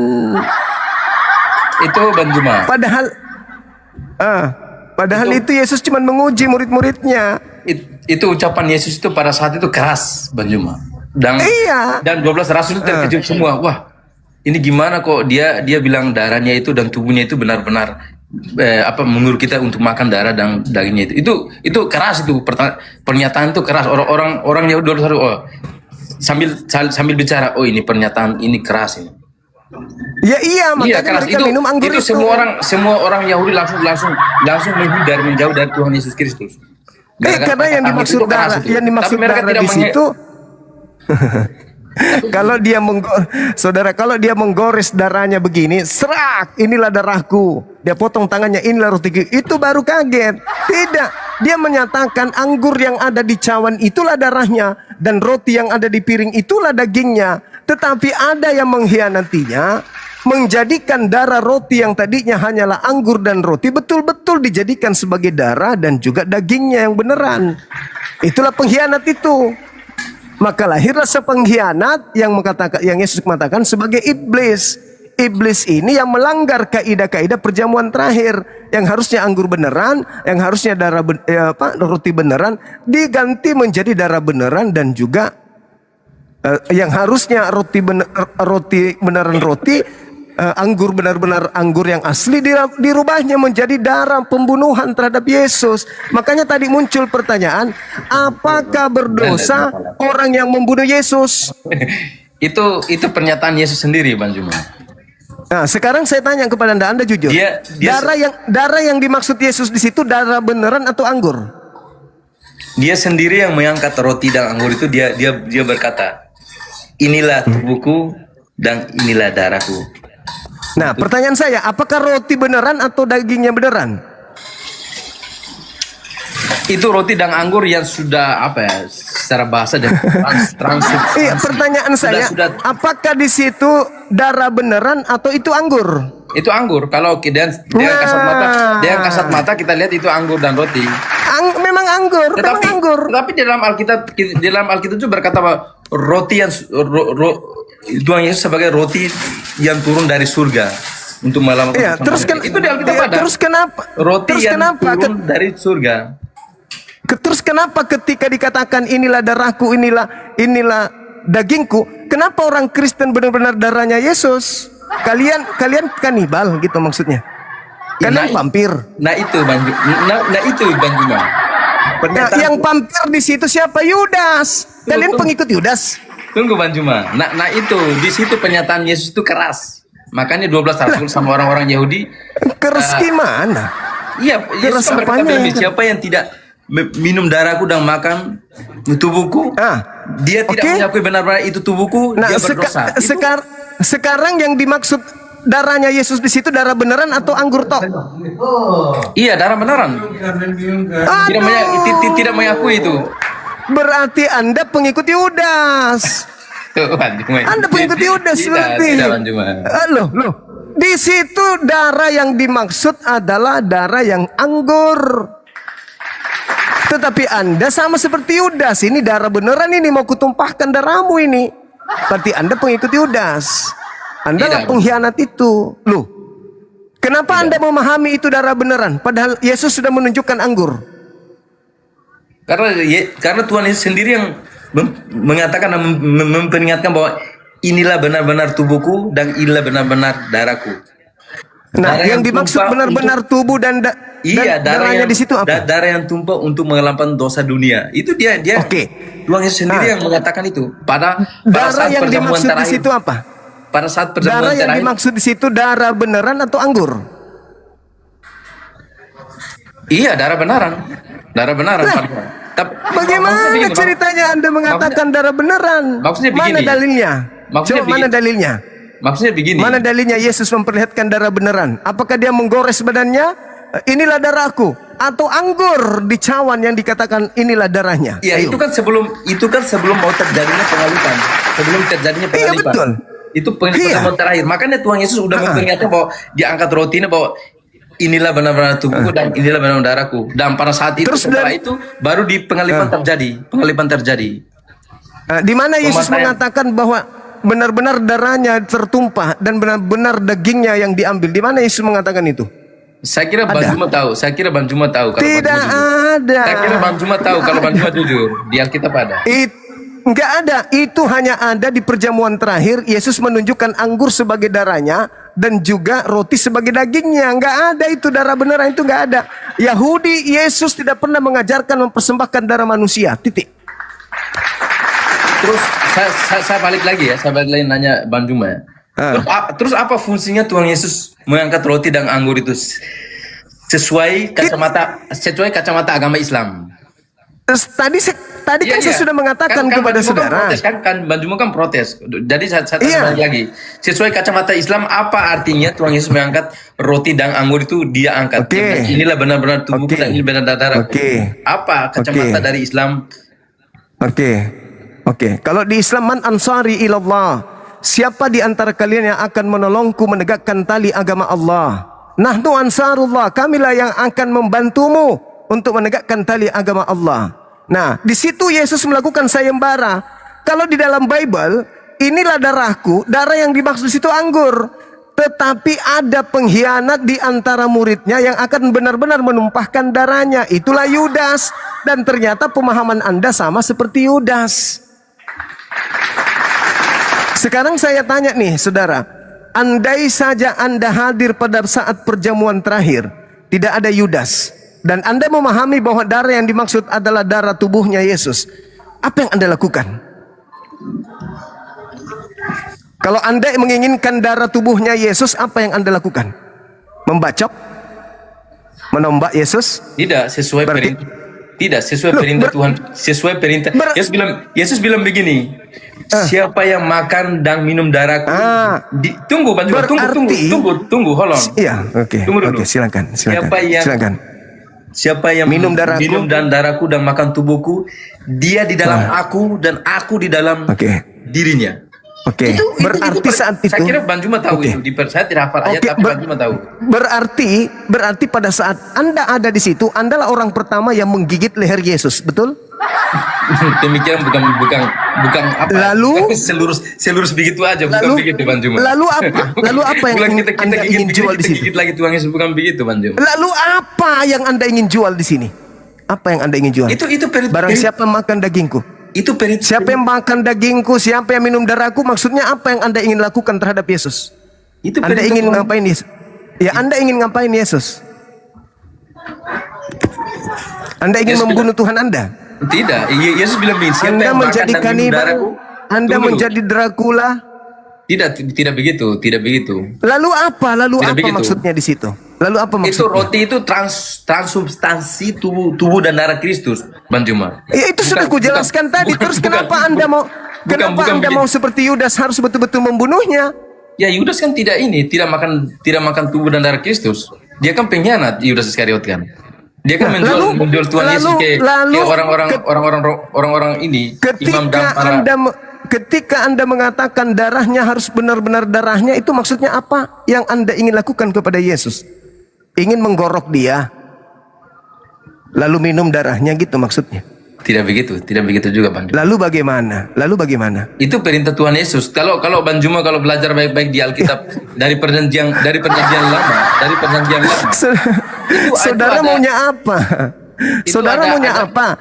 Dikasih anggur Anda nggak mau, dikasih darah beneran Anda juga nggak mau, atau jangan-jangan Anda malu-malu nih, minum darahnya Yesus? Nggak begitu juga. Ini bahaya nih. Ya, kalian kalau konsep ini yang Anda pakai, andai saja kalian sesama Yesus, bukan tentara Romawi, bukan orang Farisi, orang Yahudi yang akan membunuh Yesus. Kalian orang Kristen yang berlomba untuk menggigit pahanya, kakinya, lehernya. Tidak Kenapa begitu. kalian ingin menginum darahnya kan? Tidak begitu Bang Juma. Lalu bagaimana? Tadi kan sudah ada ujian, ku bilang. Murid-muridnya diuji. Tapi begini. Tapi Anda mengatakan tidak. Tapi begini Bang Juma. Ada ajaran Tuhan Yesus yang sangat menonjol kan, Bang. Dia bilang begini, dia tadi kita udah bahas tentang apa ya? Tentang pengelamatan itu. Pengelamatan itu bukan makan dan minum aja, tentang pembaptisan juga Bang Juma. Yesus mengajarkan bahwa pergilah dan baptislah dalam nama Bapa dan Putra dan Roh Kudus. Apakah di Islam melakukan hal-hal tersebut yang sesuai dengan ajaran Tuhan Yesus Kristus? Sekarang baptis itu apa? Itu pengelamatan juga Bang Juma. Iya, baptis itu apa dulu? Baptis itu apa? Baptis itu pengelamatan Bang Juma. Iya, baptis itu apa? Apa makna secara filosofi baptis itu apa? Apa ya? Untuk memperbarui diri kita sebagai seorang mensucikan. Iya, mensucikan, memperbarui diri. Mensucikan diri. Kalau mensucikan diri, mentahirkan diri, kami minimal 5 kali sehari. Itu berdoa. Bukan. Kan kalau orang dibaptis dicelup di air untuk ditahirkan. Nah, kami seperti Yesus membasuh tangan, membasuh muka, membasuh kaki, itu mensucikan, mentahirkan diri. Tapi Nabi Isa memerintahkan bahwa baptislah mereka dalam nama Bapa dan Putra dan Roh Kudus. Ya, kenapa di Islam tidak memanggil Allah itu Bapa? Cuma Allah terus Allah. Kami bukan orang Yahudi. Memanggil di bumi ini ada 2 kelompok manusia yang memanggil sembahannya dengan panggilan Bapa. Yang pertama adalah orang Yahudi, yang kedua adalah orang Roma Yunani. Nah, kenapa kemudian umat Islam tidak memanggil Tuhan mereka dengan panggilan Bapa? Kenapa? Karena umat Islam tidak mau terpeleset kepada penyembahan yang salah seperti yang dialami oleh orang-orang Nasrani yang melahirkan agama Kristen hari ini. Kenapa? Karena melahirkan keadaan di mana Anda merasa sebagai anak Tuhan, sehingga Anda tidak lagi menyembah Tuhan. Anda bukan lagi penyembah Tuhan. Anda menganggap diri Anda sebagai anak Tuhan, sebagai pewaris surga. Betul? Benar? Iya, dengan tegas benar. Kami anak-anak Allah. Inilah yang umat Islam tidak mau. Merasa sebagai bukan hamba Tuhan, tetapi anak-anak Tuhan. Sekarang pertanyaan saya kepada saudara, apakah iblis itu hamba Tuhan? Iblis hamba Tuhan? Iya. Iya, hamba Tuhan, Banyu. Kalau mereka iblis hamba Tuhan, berarti mereka taat kepada Tuhan, betul? Apakah iblis taat kepada Tuhan? Apa ya? Iblis itu kan sifatnya berontak, Bang Juma. Iya, itu sekarang pertanyaan saya. Dia ingin menyamakan apakah iblis menghambakan diri kepada Tuhan? Dia sebenarnya menghambakan juga. Iblis kan dia ingin menyamakan dirinya sebagai Tuhan. Dia pemberontak. Iya. Anda dengan mengatakan diri Anda sebagai anak Tuhan, apakah Anda nggak sadar bahwa Anda ingin menyetarakan diri dengan Tuhan? Tidak begitu juga.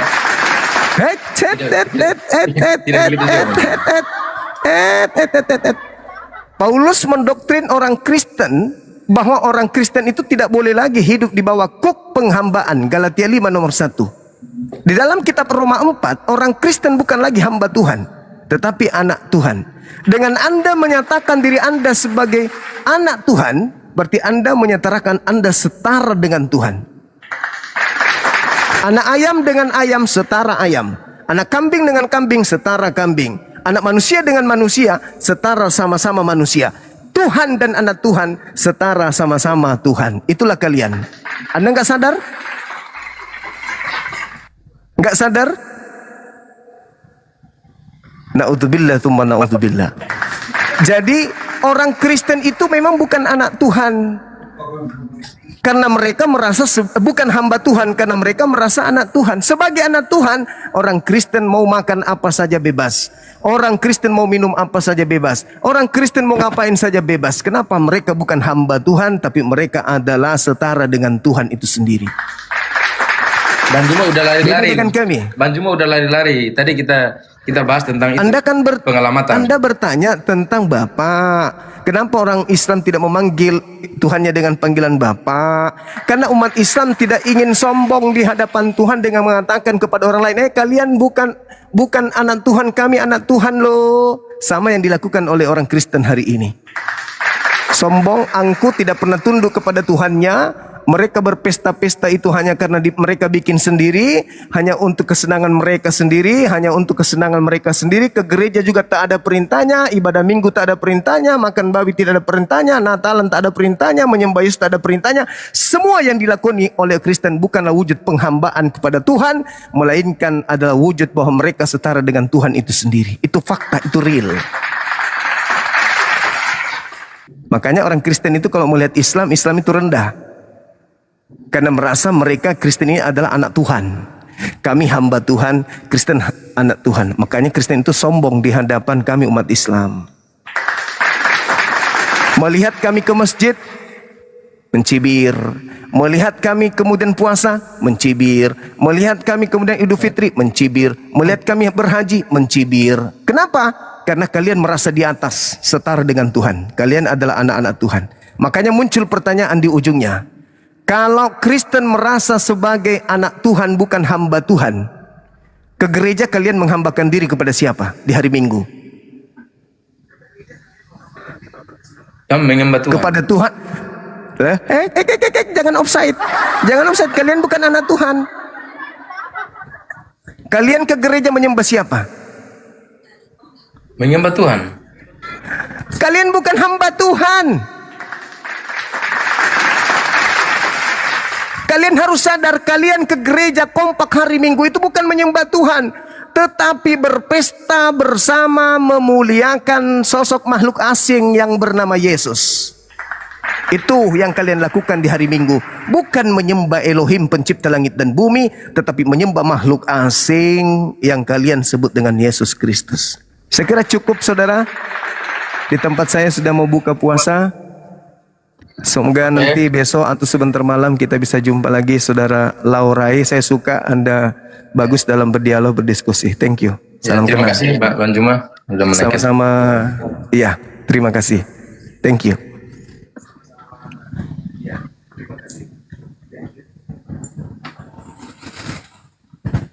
Begitulah adanya. Bubar, dor. Nanti naik lagi. Anak Tuhan ngerti, karena terus menerus. Hahaha. Apalagi sehat selalu Bang Suma, amin. Masuk Bang Suma, iya Pak Eko, hahaha. Jedar.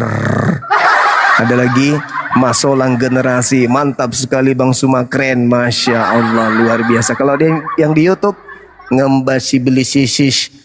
Tuhannya onyeng, gak bisa menebus dosa-dosa iblis karena tetap di neraka kececapannya. Apalagi limba Yunani gak sadar dirinya limba. Apalagi iblis sok tua tahu. Ayolah jawab, prat.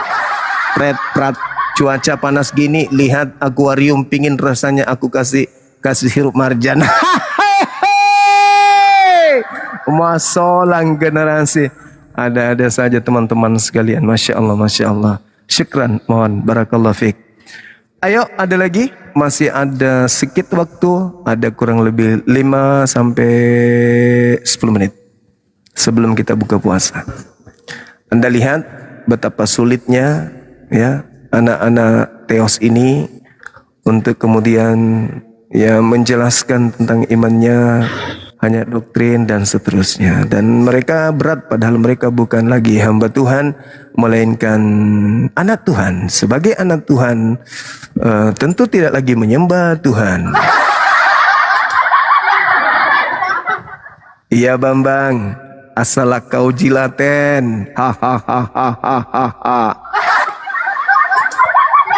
Anak Tuhan pret. Panggil aku Bang Umar Dani. Iya, aku panggil Jeki Dani dari Bekasi. Bang Suma dibaca komenku, masya Allah. Halo Sri Nurjana, kayak namanya kayak lagu dandut.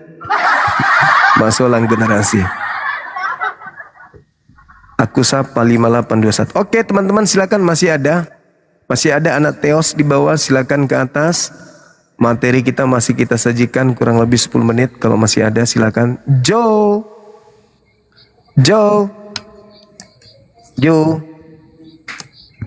Halo Jo.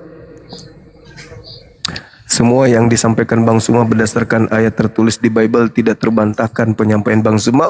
Keren kali, Bah. Halo Bang Suma. Halo Jo. Iya juga Saudara Jo. Katolik Protestan. GBI Bang. GBI. Gerakan Besar Indonesia. Apa? GBI. Gebrakan Bersama Indonesia. Apa itu?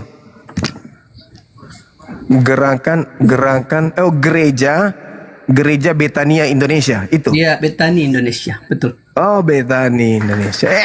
Sih. Mantap juga tebakannya Bang Zuma nih. Ya, gimana pandangan Anda? Ternyata tidak pernah ada ungkapan kepada sosok yang datang di abad pertama dengan ungkapan diberkatilah dia yang datang dalam nama Tuhan. Berarti yang datang kepada Paulus, Ananias, penulis kitab Wahyu, Markus itu bukan Yesus berdasarkan dalil Matius 23:39. Silakan.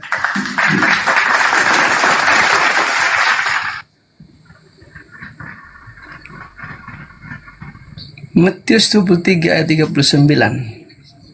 Iya. Betul.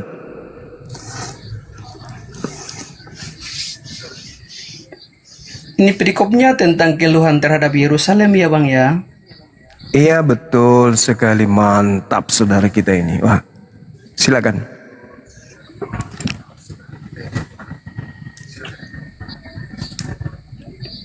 Ya, oke Bang. Boleh aku baca ya Bang? Ya. Boleh, silakan. Dan aku berkata kepadamu, mulai sekarang kamu tidak akan melihat aku lagi, Iya. hingga kamu berkata, diberkatilah dia yang datang dalam nama Tuhan. Iya. Maksud cuma gimana ya Maksudnya perkataan firman kamu tidak akan melihat aku lagi Iya. sampai engkau berkata, diberkatilah aku Yesus yang datang dalam nama Tuhan. Kamu tidak akan melihat aku lagi. Berarti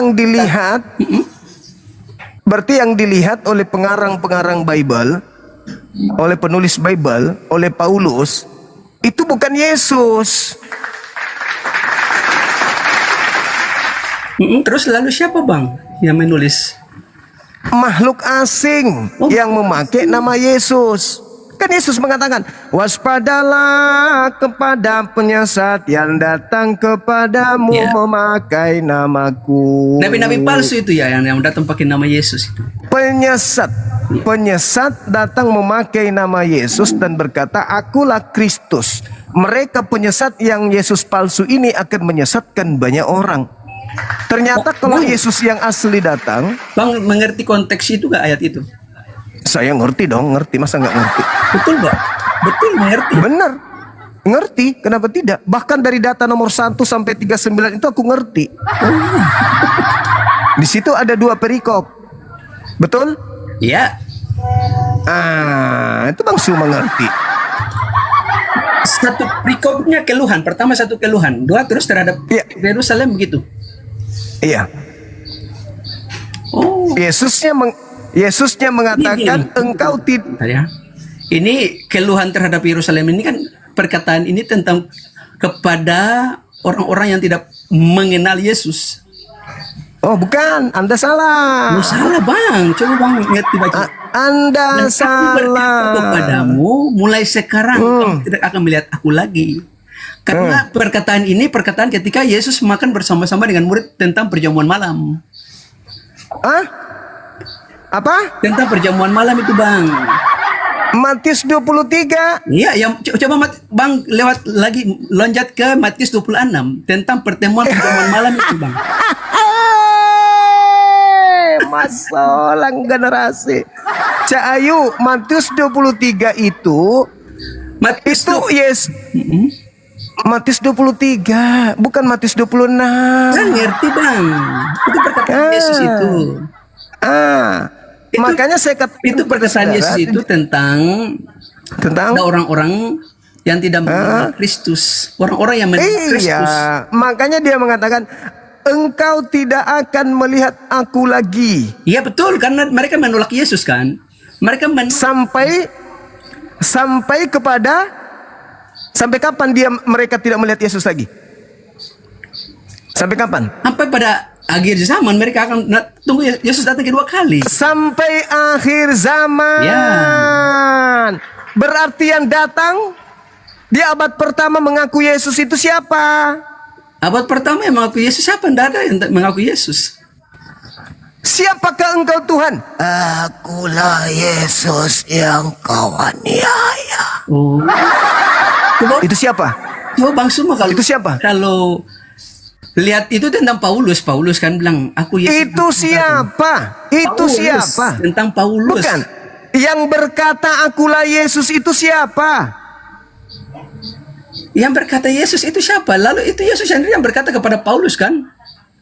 Nah, Yesus mengatakan kamu tidak akan melihatku lagi sampai Ketika Yesus naik ke sorga, Yesus berkata, dan aku berkata kepadamu mulai sekarang kamu tidak akan melihat aku lagi. Itu berarti bukan di Yesus akan naik ke sorga. Dan Yesus akan naik ke sorga dan mereka tidak akan ketemu lagi, Bang. Itu bukan di surga. Lah di mana? Di neraka ya, Bang? Gitu. Itu masih di bumi bersama dengan orang-orang yang ada pada saat itu. Anda lihat awalannya. Yesus bersama dengan murid-muridnya, Anda baca di sana. Lalu Yesus menerangkan kepada murid-muridnya, orang-orang Yahudi ahli Taurat telah menduduki kursi Musa. Ya, saya mengerti, Bang. Tapi Bang, dia dari konteksnya kita baca. Apakah itu di surga? 7. Yesus sudah di surga atau belum? Tentang Yerusalem ini, tentang Yerusalem. Iya. Ya, tentang Kenapa? Karena Yerusalem itu penuh dengan Yesus dosa. ingin meringkul kita ini seperti Kenapa induk ayam kita? Inilah kelemahan Kristen. Selalu merasa kalau Yesus berbicara kepada orang Yahudi, Bang. Kristen merasa kita. Yesus bicara dengan orang Yahudi kok kita. Ini dicari di pasar, kalau kurang vitamin itu beli vitamin. Bang, kalau di pasar itu bisa pakai logika, Bang, di pasar kan kita. Sekarang Yesus berbicara dengan ahli Taurat, orang Farisi, mahkamah agama, orang-orang keturunan Bani Israel. Iya, betul, Bang. Kok kita? Terus Bani Israel itu kan mereka pemberontak kan? Iya, Nah, kita ini Yesus dipilih oleh Yesus. berbicara. Apa? Mereka kan Bani Israel itu kan pemberontak kepada Yesus kan, gitu. Iya, terus. Terus ketika mereka menolak Yesus, lalu kita ini siapa? Mau Oh menyembah my siapa? God. Kenapa kita? Emang kita Bani Israel ke? Kita adalah keturunan Abraham, Ishak dan Yakub. Oh mama. Oh mama. Nah, baru Saudara. sadar ya kamu dari. Ya. Saudara, kamu harus memahami bahwa Matius 23 itu Yesus mengutuk kemudian Bani Israel. Iya, betul, Bang. Yesus mengatakan apa? Orang-orang Bani Israel itu tidak akan lolos dari api neraka jahanam. Disebabkan karena mereka gemar membunuh nabi-nabi, menyalib nabi-nabi yang datang kepada mereka, maka mereka diupah dengan neraka jahanam. Begitu juga keturunannya menurut Yesus. Iya, benar sekali. Setelah itu Yesus berkata, engkau tidak akan melihat aku lagi sampai engkau berkata, diberkatilah dia yang datang dalam nama Tuhan. Dia di sini siapa? Dia kan huruf besar kan? Yesus. Apakah orang Yahudi masih melihat Yesus? Orang Yahudi Setelah itu tidak Yesus percaya terangkat. Yesus, Bang. Apakah mereka kemudian masih melihat Yesus setelah Yesus mengucapkan kata setelah dia naik ke langit? Masih melihat atau tidak lagi? Ketika Yesus mengatakan itu mereka tidak melihat lagi kan? Lalu yang datang kepada Paulus siapa? Yesus menampakkan diri kepada Paulus itu ketika Paulus memberontak, membunuh orang Iya, Kristen. itu yang datang, yang Paulus lihat itu siapa? Nah itu Yesus yang sama yang naik ke surga itu. Kan Yesus mengatakan engkau tidak akan melihat aku lagi. Ya betul, betul Bang. Dia kan naik ke Terus surga. yang dilihat oleh Paulus itu siapa? Dia sudah naik ke surga, terus Yesus ketika dia di surga, dia sudah sebagai setara. Kan dia sudah mengatakan diangkat jadi anak engkau Allah. tidak akan melihat aku lagi. Iya betul Bang. Lalu yang dilihat Paulus itu siapa? Dan dia lihat Paulus itu yaitu Yesus sendiri Bang. Lah, Di Kisah Para katanya Rasul- kau tidak akan Kisah melihat Para aku Rasul 9 lagi. itu, dengar, Kisah Para Rasul 9 itu kan Yesus menampakkan diri kepada Paulus itu di Kan Yesus mengatakan kau tidak akan menampakkan, aku tidak akan kau lihat lagi. Ya, Kata Bang. Yesus. Dengar, ini perkataan Yesus kepada Bani Israel yang pemberontak, ya. Termasuk Paulus. Betul, termasuk Paulus karena Nah, Paulus pemberontak. terus yang dilihat Paulus itu siapa? Ya, lah itu siapa? Yang datang dengan cahaya kemuliaan itu siapa? Coba tanya Itu ke siapa? kami. Siapa? Yang datang kepada Paulus itu dengan cahaya kemuliaan itu siapa? Coba. Saya yang bertanya itu siapa, karena Yesus nanti Bang datang. bilang yang datang kepada Paulus kan Bang bilang itu siapa? Saya bilang itu Yesus. Lalu kalau ketika Abang bilang Oke. berarti saya balik Oke. tanya Bang. Itu Kita siapa? buktikan itu Paulus atau bukan. Ada enggak kita buktikan itu Yesus Iya. atau bukan? Boleh. Ada enggak Paulus berkata setelah datang makhluk itu, Paulus mengatakan diberkatilah engkau dalam nama Tuhan. Ada Paulus berkata begitu? Paulus tidak berkata begitu. Paulus itu cuma Berarti itu Dengar, bukan Bang. Yesus. Bang, Paulus itu cuma hamba. Itu cuma hamba, dia itu manusia, Bang. Paulus tidak mengatakan itu berarti yang datang kepadanya itu makhluk asing. Berarti Bang ini salah itu, Bang. Bang ini salah tafsir Engkau firmannya. Makanya saya bilang tidak Bang itu salah kaprah, melihat aku salah lagi. firmannya, Bang, salah. Engkau tidak akan melihat aku lagi sampai engkau berkata diberkatilah dia yang datang dalam nama Tuhan. Ya Kau tidak akan melihat diberkatilah aku dia, lagi. dengar, diberkatilah dia yang datang dalam nama Tuhan. Ketika Tuhan mengutus datang dengan nama Tuhan, tapi dia itu benar-benar dia tuh percaya kepada Allah dan kepada Yesus. Sekarang Paulus pernah berkata enggak Yesus itu diberkati dalam nama Tuhan? Pernah Paulus berkata begitu? Paulus pernah berkata begitu. Nah, Yesus itu domba. berarti Dengar, Bang. yang datang kepada Paulus itu bukan Yesus. Lalu dengan cahaya kemuliaan itu siapa? Sampai mata Paulus itu sampai tidak bisa melihat itu siapa? Kalau bukan Di dalam Lukas 10 nomor 18 Yesus berkata iblis turun dari langit dalam rupa cahaya. kamu salah, Bang. Bang, Kok dengar. jadi saya yang Dengar salah? Matius, Yesus yang mengatakan dengar Matius itu. 10 ayat 20 juga bilang, aku melihat iblis jatuh dari langit seperti kilat yang bernyala-nyala. Di dalam Matius 10 Nah, itu ayat 20. dia. Ya jangan ajar saya kepada firman, Bang. Gini. Ya, itu dia maksudnya. Itu Yesus melihat itu, Yesus bilang aku melihat, berarti Yesus sudah lihat Yesus ketika manusia berontak ya terhadap kepada Yesus. Iblis itu berontak kepada Yesus. Lalu Yesus bilang aku melihat kilat iblis itu jatuh dari langit seperti kilat. Itu zaman Yesus. Iya. Nah, sekarang engkau tidak akan melihat aku lagi. Iya, ketika Yesus udah mati di bumi kan, sudah mati sebagai manusia di bumi.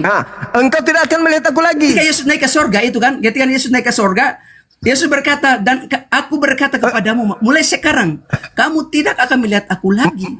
Sampai Kita tidak akan melihat Yesus lagi. Kita ini maupun orang Israel maupun semua tidak akan melihat mulai Yesus lagi, mulai lagi kita. Nah, ya kita. Inilah Siapa kalian. lagi? Yesus berbicara kepada orang Yahudi, Anda mengatakan kita.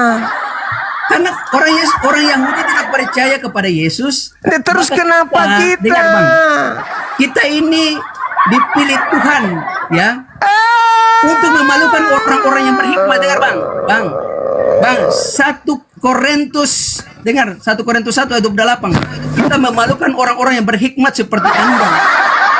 Nah, yang bodoh bagi dunia dipilih Allah untuk memalukan orang-orang yang berhikmat seperti Anda. Anda berhikmat tapi Anda akalnya pendek.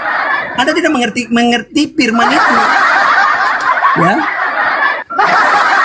Engkau Sama dengan tidak juga di 1 akan Korintus melihat 1 aku Korintus lagi. 3. Dengar, Bang. Engkau tidak akan melihat aku lagi sampai Dengar, Bang. Karena hikmat dunia ini Sampai kapan? adalah kebodohan bagi Allah. Dengar, hikmat dunia ini Sampai kebodohan bagi Allah. kapan orang-orang Sebab ada Yahudi, tertulis orang yang Farisi, menangkap orang berhikmat dalam kecerdikan. sampai kapan keturunan ular beludak tidak melihat Yesus? Sampai kapan? Sampai kapan? Sampai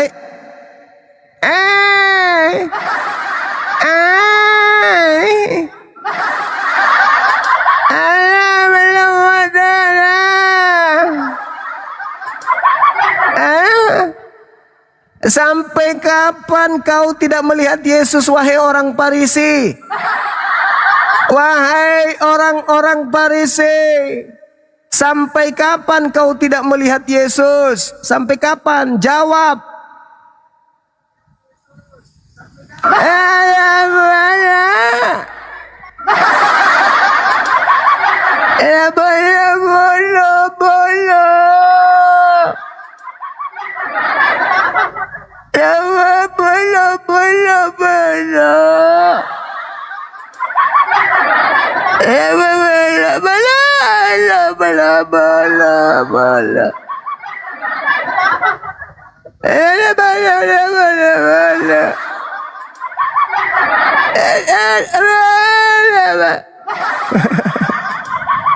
Kamu itu lucu gitu loh, lucu kau itu, lucu.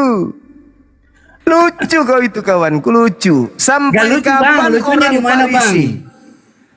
Sampai kapan orang Farisi tidak akan melihat Yesus lagi? Sampai kapan? Ya sampai dia datang kedua kali, itu orang Farisi. Kapan? Kapan itu? Belum tahu, kan aku kan tidak tahu. Malaikat di surga sudah tahu, Bapak juga, Bapak yang tahu. anaknya Kapan? tidak tahu. Sudah terjadi atau belum terjadi? Waktu itu kan penyaliban itu kan Yesus datang sebagai manusia, Bang. Jadi yang Engkau kedua tidak kali ini akan melihat aku lagi. Sampai hingga engkau berkata, diberkatilah dia yang datang dalam nama Tuhan. Pertanyaan saya, orang Farisi tidak akan melihat Yesus lagi sampai kapan? nah sampai dia datang kedua kali, nanti baru mereka lihat Yesus lagi, Bang. Gitu. Berarti yang dilihat oleh Paulus orang Farisi ini itu siapa? Ya itu Yesus kan. Yesus menampakkan diri itu kan sebagai cahaya dari dunia. Aduh, Bang. Coba Bang baca kisah para rasul 9 itu, Bang, mengerti baik-baik, Bang. Ya, kisah para rasul 9 itu. Bang itu tidak mengerti, Bang. Saudara mengatakan bahwa orang Farisi nanti melihat Yesus ketika kedatangan kedua. Berarti Ya, yang dilihat oleh Paulus itu siapa? Siapa yang dilihat oleh Paulus ini? Lalu siapa yang berbicara kepada Saulus? Saulus, kenapa engkau menganiaya aku? Itu siapa? Ya itulah pertanyaan saya, itu siapa? Itu Yesus kan. Yang dia dengar, Bang. Kan tadi Saulus itu dalilnya kamu Saulus yang tidak dipanggil akan Paulus melihat itu aku dia lagi. menganiaya orang-orang yang percaya kepada Kristus. Sampai Dengar, Bang. kapan orang Farisi tidak melihat Yesus lagi? Sampai kapan? Paulus kan dia kan orang Farisi, dia tuh orang-orang yang benar-benar Ya, sampai kapan penjahat. orang Betul Farisi itu, tidak dia melihat itu Yesus? penjahat, Sampai Bang. kapan? Sampai kapan? Oh sampai kapan? Dengar, Bang, kamu tidak bisa mengerti ya. Ketika kamu baca firman Tuhan, kamu itu melihat Yesus setiap hari. Kamu tidak mengerti, Bang. Sah, bolot. Kalau berdebat, Bang, itu firmannya susah. Abang tuh, betul Abang tuh comot ayat, tapi Abang baca daripada Anda nggak ada sama sekali. Baca ayat demi ayat, Engkau Bang. wahai orang Farisi tidak akan melihat aku lagi hingga engkau berkata, diberkatilah dia yang datang dalam nama Tuhan. Pertanyaan saya, sampai kapan orang Farisi tidak bisa melihat Yesus? Sampai kapan? Jawabanmu, sampai kedatangan yang kedua. Sudah terjadi atau belum? Belum, Paman. Berarti yang datang kepada orang Farisi bernama Yesus. Kalau kita lari ke konteks tentang Paulus ini, tentang ketika dia Paulus menampakkan orang diri Farisi. kepada Paulus di yang kisah para rasul 9 ini kan, itu Bang, kalau di situ ya Matius itu siapa? Ya itu Yesus siapa? sendiri kan. Loh, Siapa lagi? katanya, Kalau itu Allah katanya, itu sendiri. Katanya Yesus Katanya. mengatakan Ya. tidak akan dilihat lagi oleh orang Farisi sampai mereka berkata, diberkatilah dia yang datang dalam nama Tuhan. Pertanyaan saya, orang Farisi Paulus ini kalau yang datang kepadanya adalah Yesus, ada nggak Paulus berkata, diberkatilah engkau Yesus yang datang dalam nama Tuhan? Ada nggak Paulus berkata Tidak, begitu? Paulus tidak bisa berkata begitu. Berarti bukan Yesus. berarti siapa lagi yang datang? Kalau Berarti yang perkataan Paulus datang saja- kepada Paulus itu bukan Yesus. Oh, berarti kamu itu alaya. Yesus berkata kepada orang Yahudi, murid-muridnya, waspadalah kepada iblis yang datang kepadamu memakai namaku dan berkata, akulah Kristus. Mereka akan menyesatkan banyak orang. Jeda. Bang, saya kasih tahu ya Bang ya. Yakobus 2 ya. Ayat 19. Kamu percaya hanya ada satu Allah saja. Itu benar. Dengar, dan setan-setan pun percaya. Dan mereka gemetar, dengar. Masa kan kok setan bisa menyamar sih? Jadi malaikat terang. Aduh, saudaraku. Bisa juga ya, Bang. Yesus yang mengatakan, waspadalah kepada iblis yang datang kepadamu memakai namaku dan berkata, Iya. akulah Kristus. Dengar Iblisnya Bang. datang memakai nama siapa? Iblis datang mau pakai nama siapa? Tidak ada pakai nama siapa-siapa. Iblis kan udah Cak Ayu, Dengar, Cak Bang. Ayu. Logikamu Bang. rusak, Bibelmu kau lawan. Apa yang tertulis di Bibelmu itu kau lawan semua. Bang, iblis itu dia diciptakan Tuhan kan. Tapi dia pemberontak di surga. Makanya dia buang dari Iya. surga. Kenapa lari ke situ sih Cak Ayu? Kenapa ke sana perginya? Udah nyerah? Oh, udah menyerah Bang. Siapa menyerah? Bang. Anda yang Apakah salah Paulus saja. pernah berkata, diberkatilah engkau yang datang dalam nama Tuhan? Ada Paulus pernah berkata begitu? Paulus tidak pernah berkata begitu. Paulus itu Berarti langsung yang datang dia kepadanya tidak bukan bisa melihat Yesus. lagi. Makanya Paulus tidak Titik, bisa udah berkata- selesai. Oh, selesai. Selesai. Oh, iya. Selesai. Selesai. Oke. Aduh, Nanti Bang, malam Bang, boleh naik lagi ke Bang. sini. Oke, Bang. Bang, selamat berpuasa ya. Buka puasa dulu, Bang. Oke. Terima Nggak apa-apa. kasih saudaraku. Maafkan saya Ya. banyak bercanda untuk Nggak menghindari apa-apa, rasa Bang. lapar Kita dan haus saling juga. mengerti, Bang. Oke. Ya, oke. Makasih. Terima kasih saudara Jo. Anda teman baik. Tingkatkan waktu belajar lagi. Ya, oke ya. Makasih ya. Siap. Oke. Iya, makasih. Terima kasih saudara Jo. Oke, teman-teman sekalian, karena kita sudah mau buka puasa di sini, izinkan saya nutup komal dulu. Insya Allah nanti kita akan lanjut lagi setelah tarawih ya teman-teman. Habis Isya kita akan jumpa lagi tentu dengan tamu-tamu dari Kristen yang mungkin sedikit agak sedikit berilmu ya. Tak ada kata berilmu sebenarnya karena memang nggak ada gitu. Berkemampuan melilit lidah untuk mengajarkan doktrin dan dogma yang sudah tertanam dan tertancap di dalam daging mereka, darah mereka, hidup mereka, jiwa mereka, keyakinan mereka bahwa yang mereka sembah itu adalah anaknya Maria. Padahal ternyata yang terakhir tadi dia sudah membuktikan sendiri bahwasanya tidak ada ucapan Paulus menyambut kedatangan makhluk asing yang datang kepadanya. Akulah Yesus yang kau niaya. Tidak ada pernyataan Paulus, diberkatilah engkau yang datang dalam nama Tuhan. Yang ada malah, siapakah engkau Tuhan? Harusnya kalau itu betul Yesus itu dirubah dulu tuh. Di Matius 23 nomor 39. Engkau tidak akan lagi melihat aku hingga kau berkata, siapakah engkau Tuhan? Itu baru Yesus. Itu baru Yesus. Engkau tidak akan melihat aku lagi hingga sampai engkau berkata, siapakah engkau Tuhan? baru yang datang ke Paulus itu boleh dibilang Yesus. Betul nggak teman-teman? Betul nggak? Betul nggak? Iya nggak? Betul nggak? Betul nggak?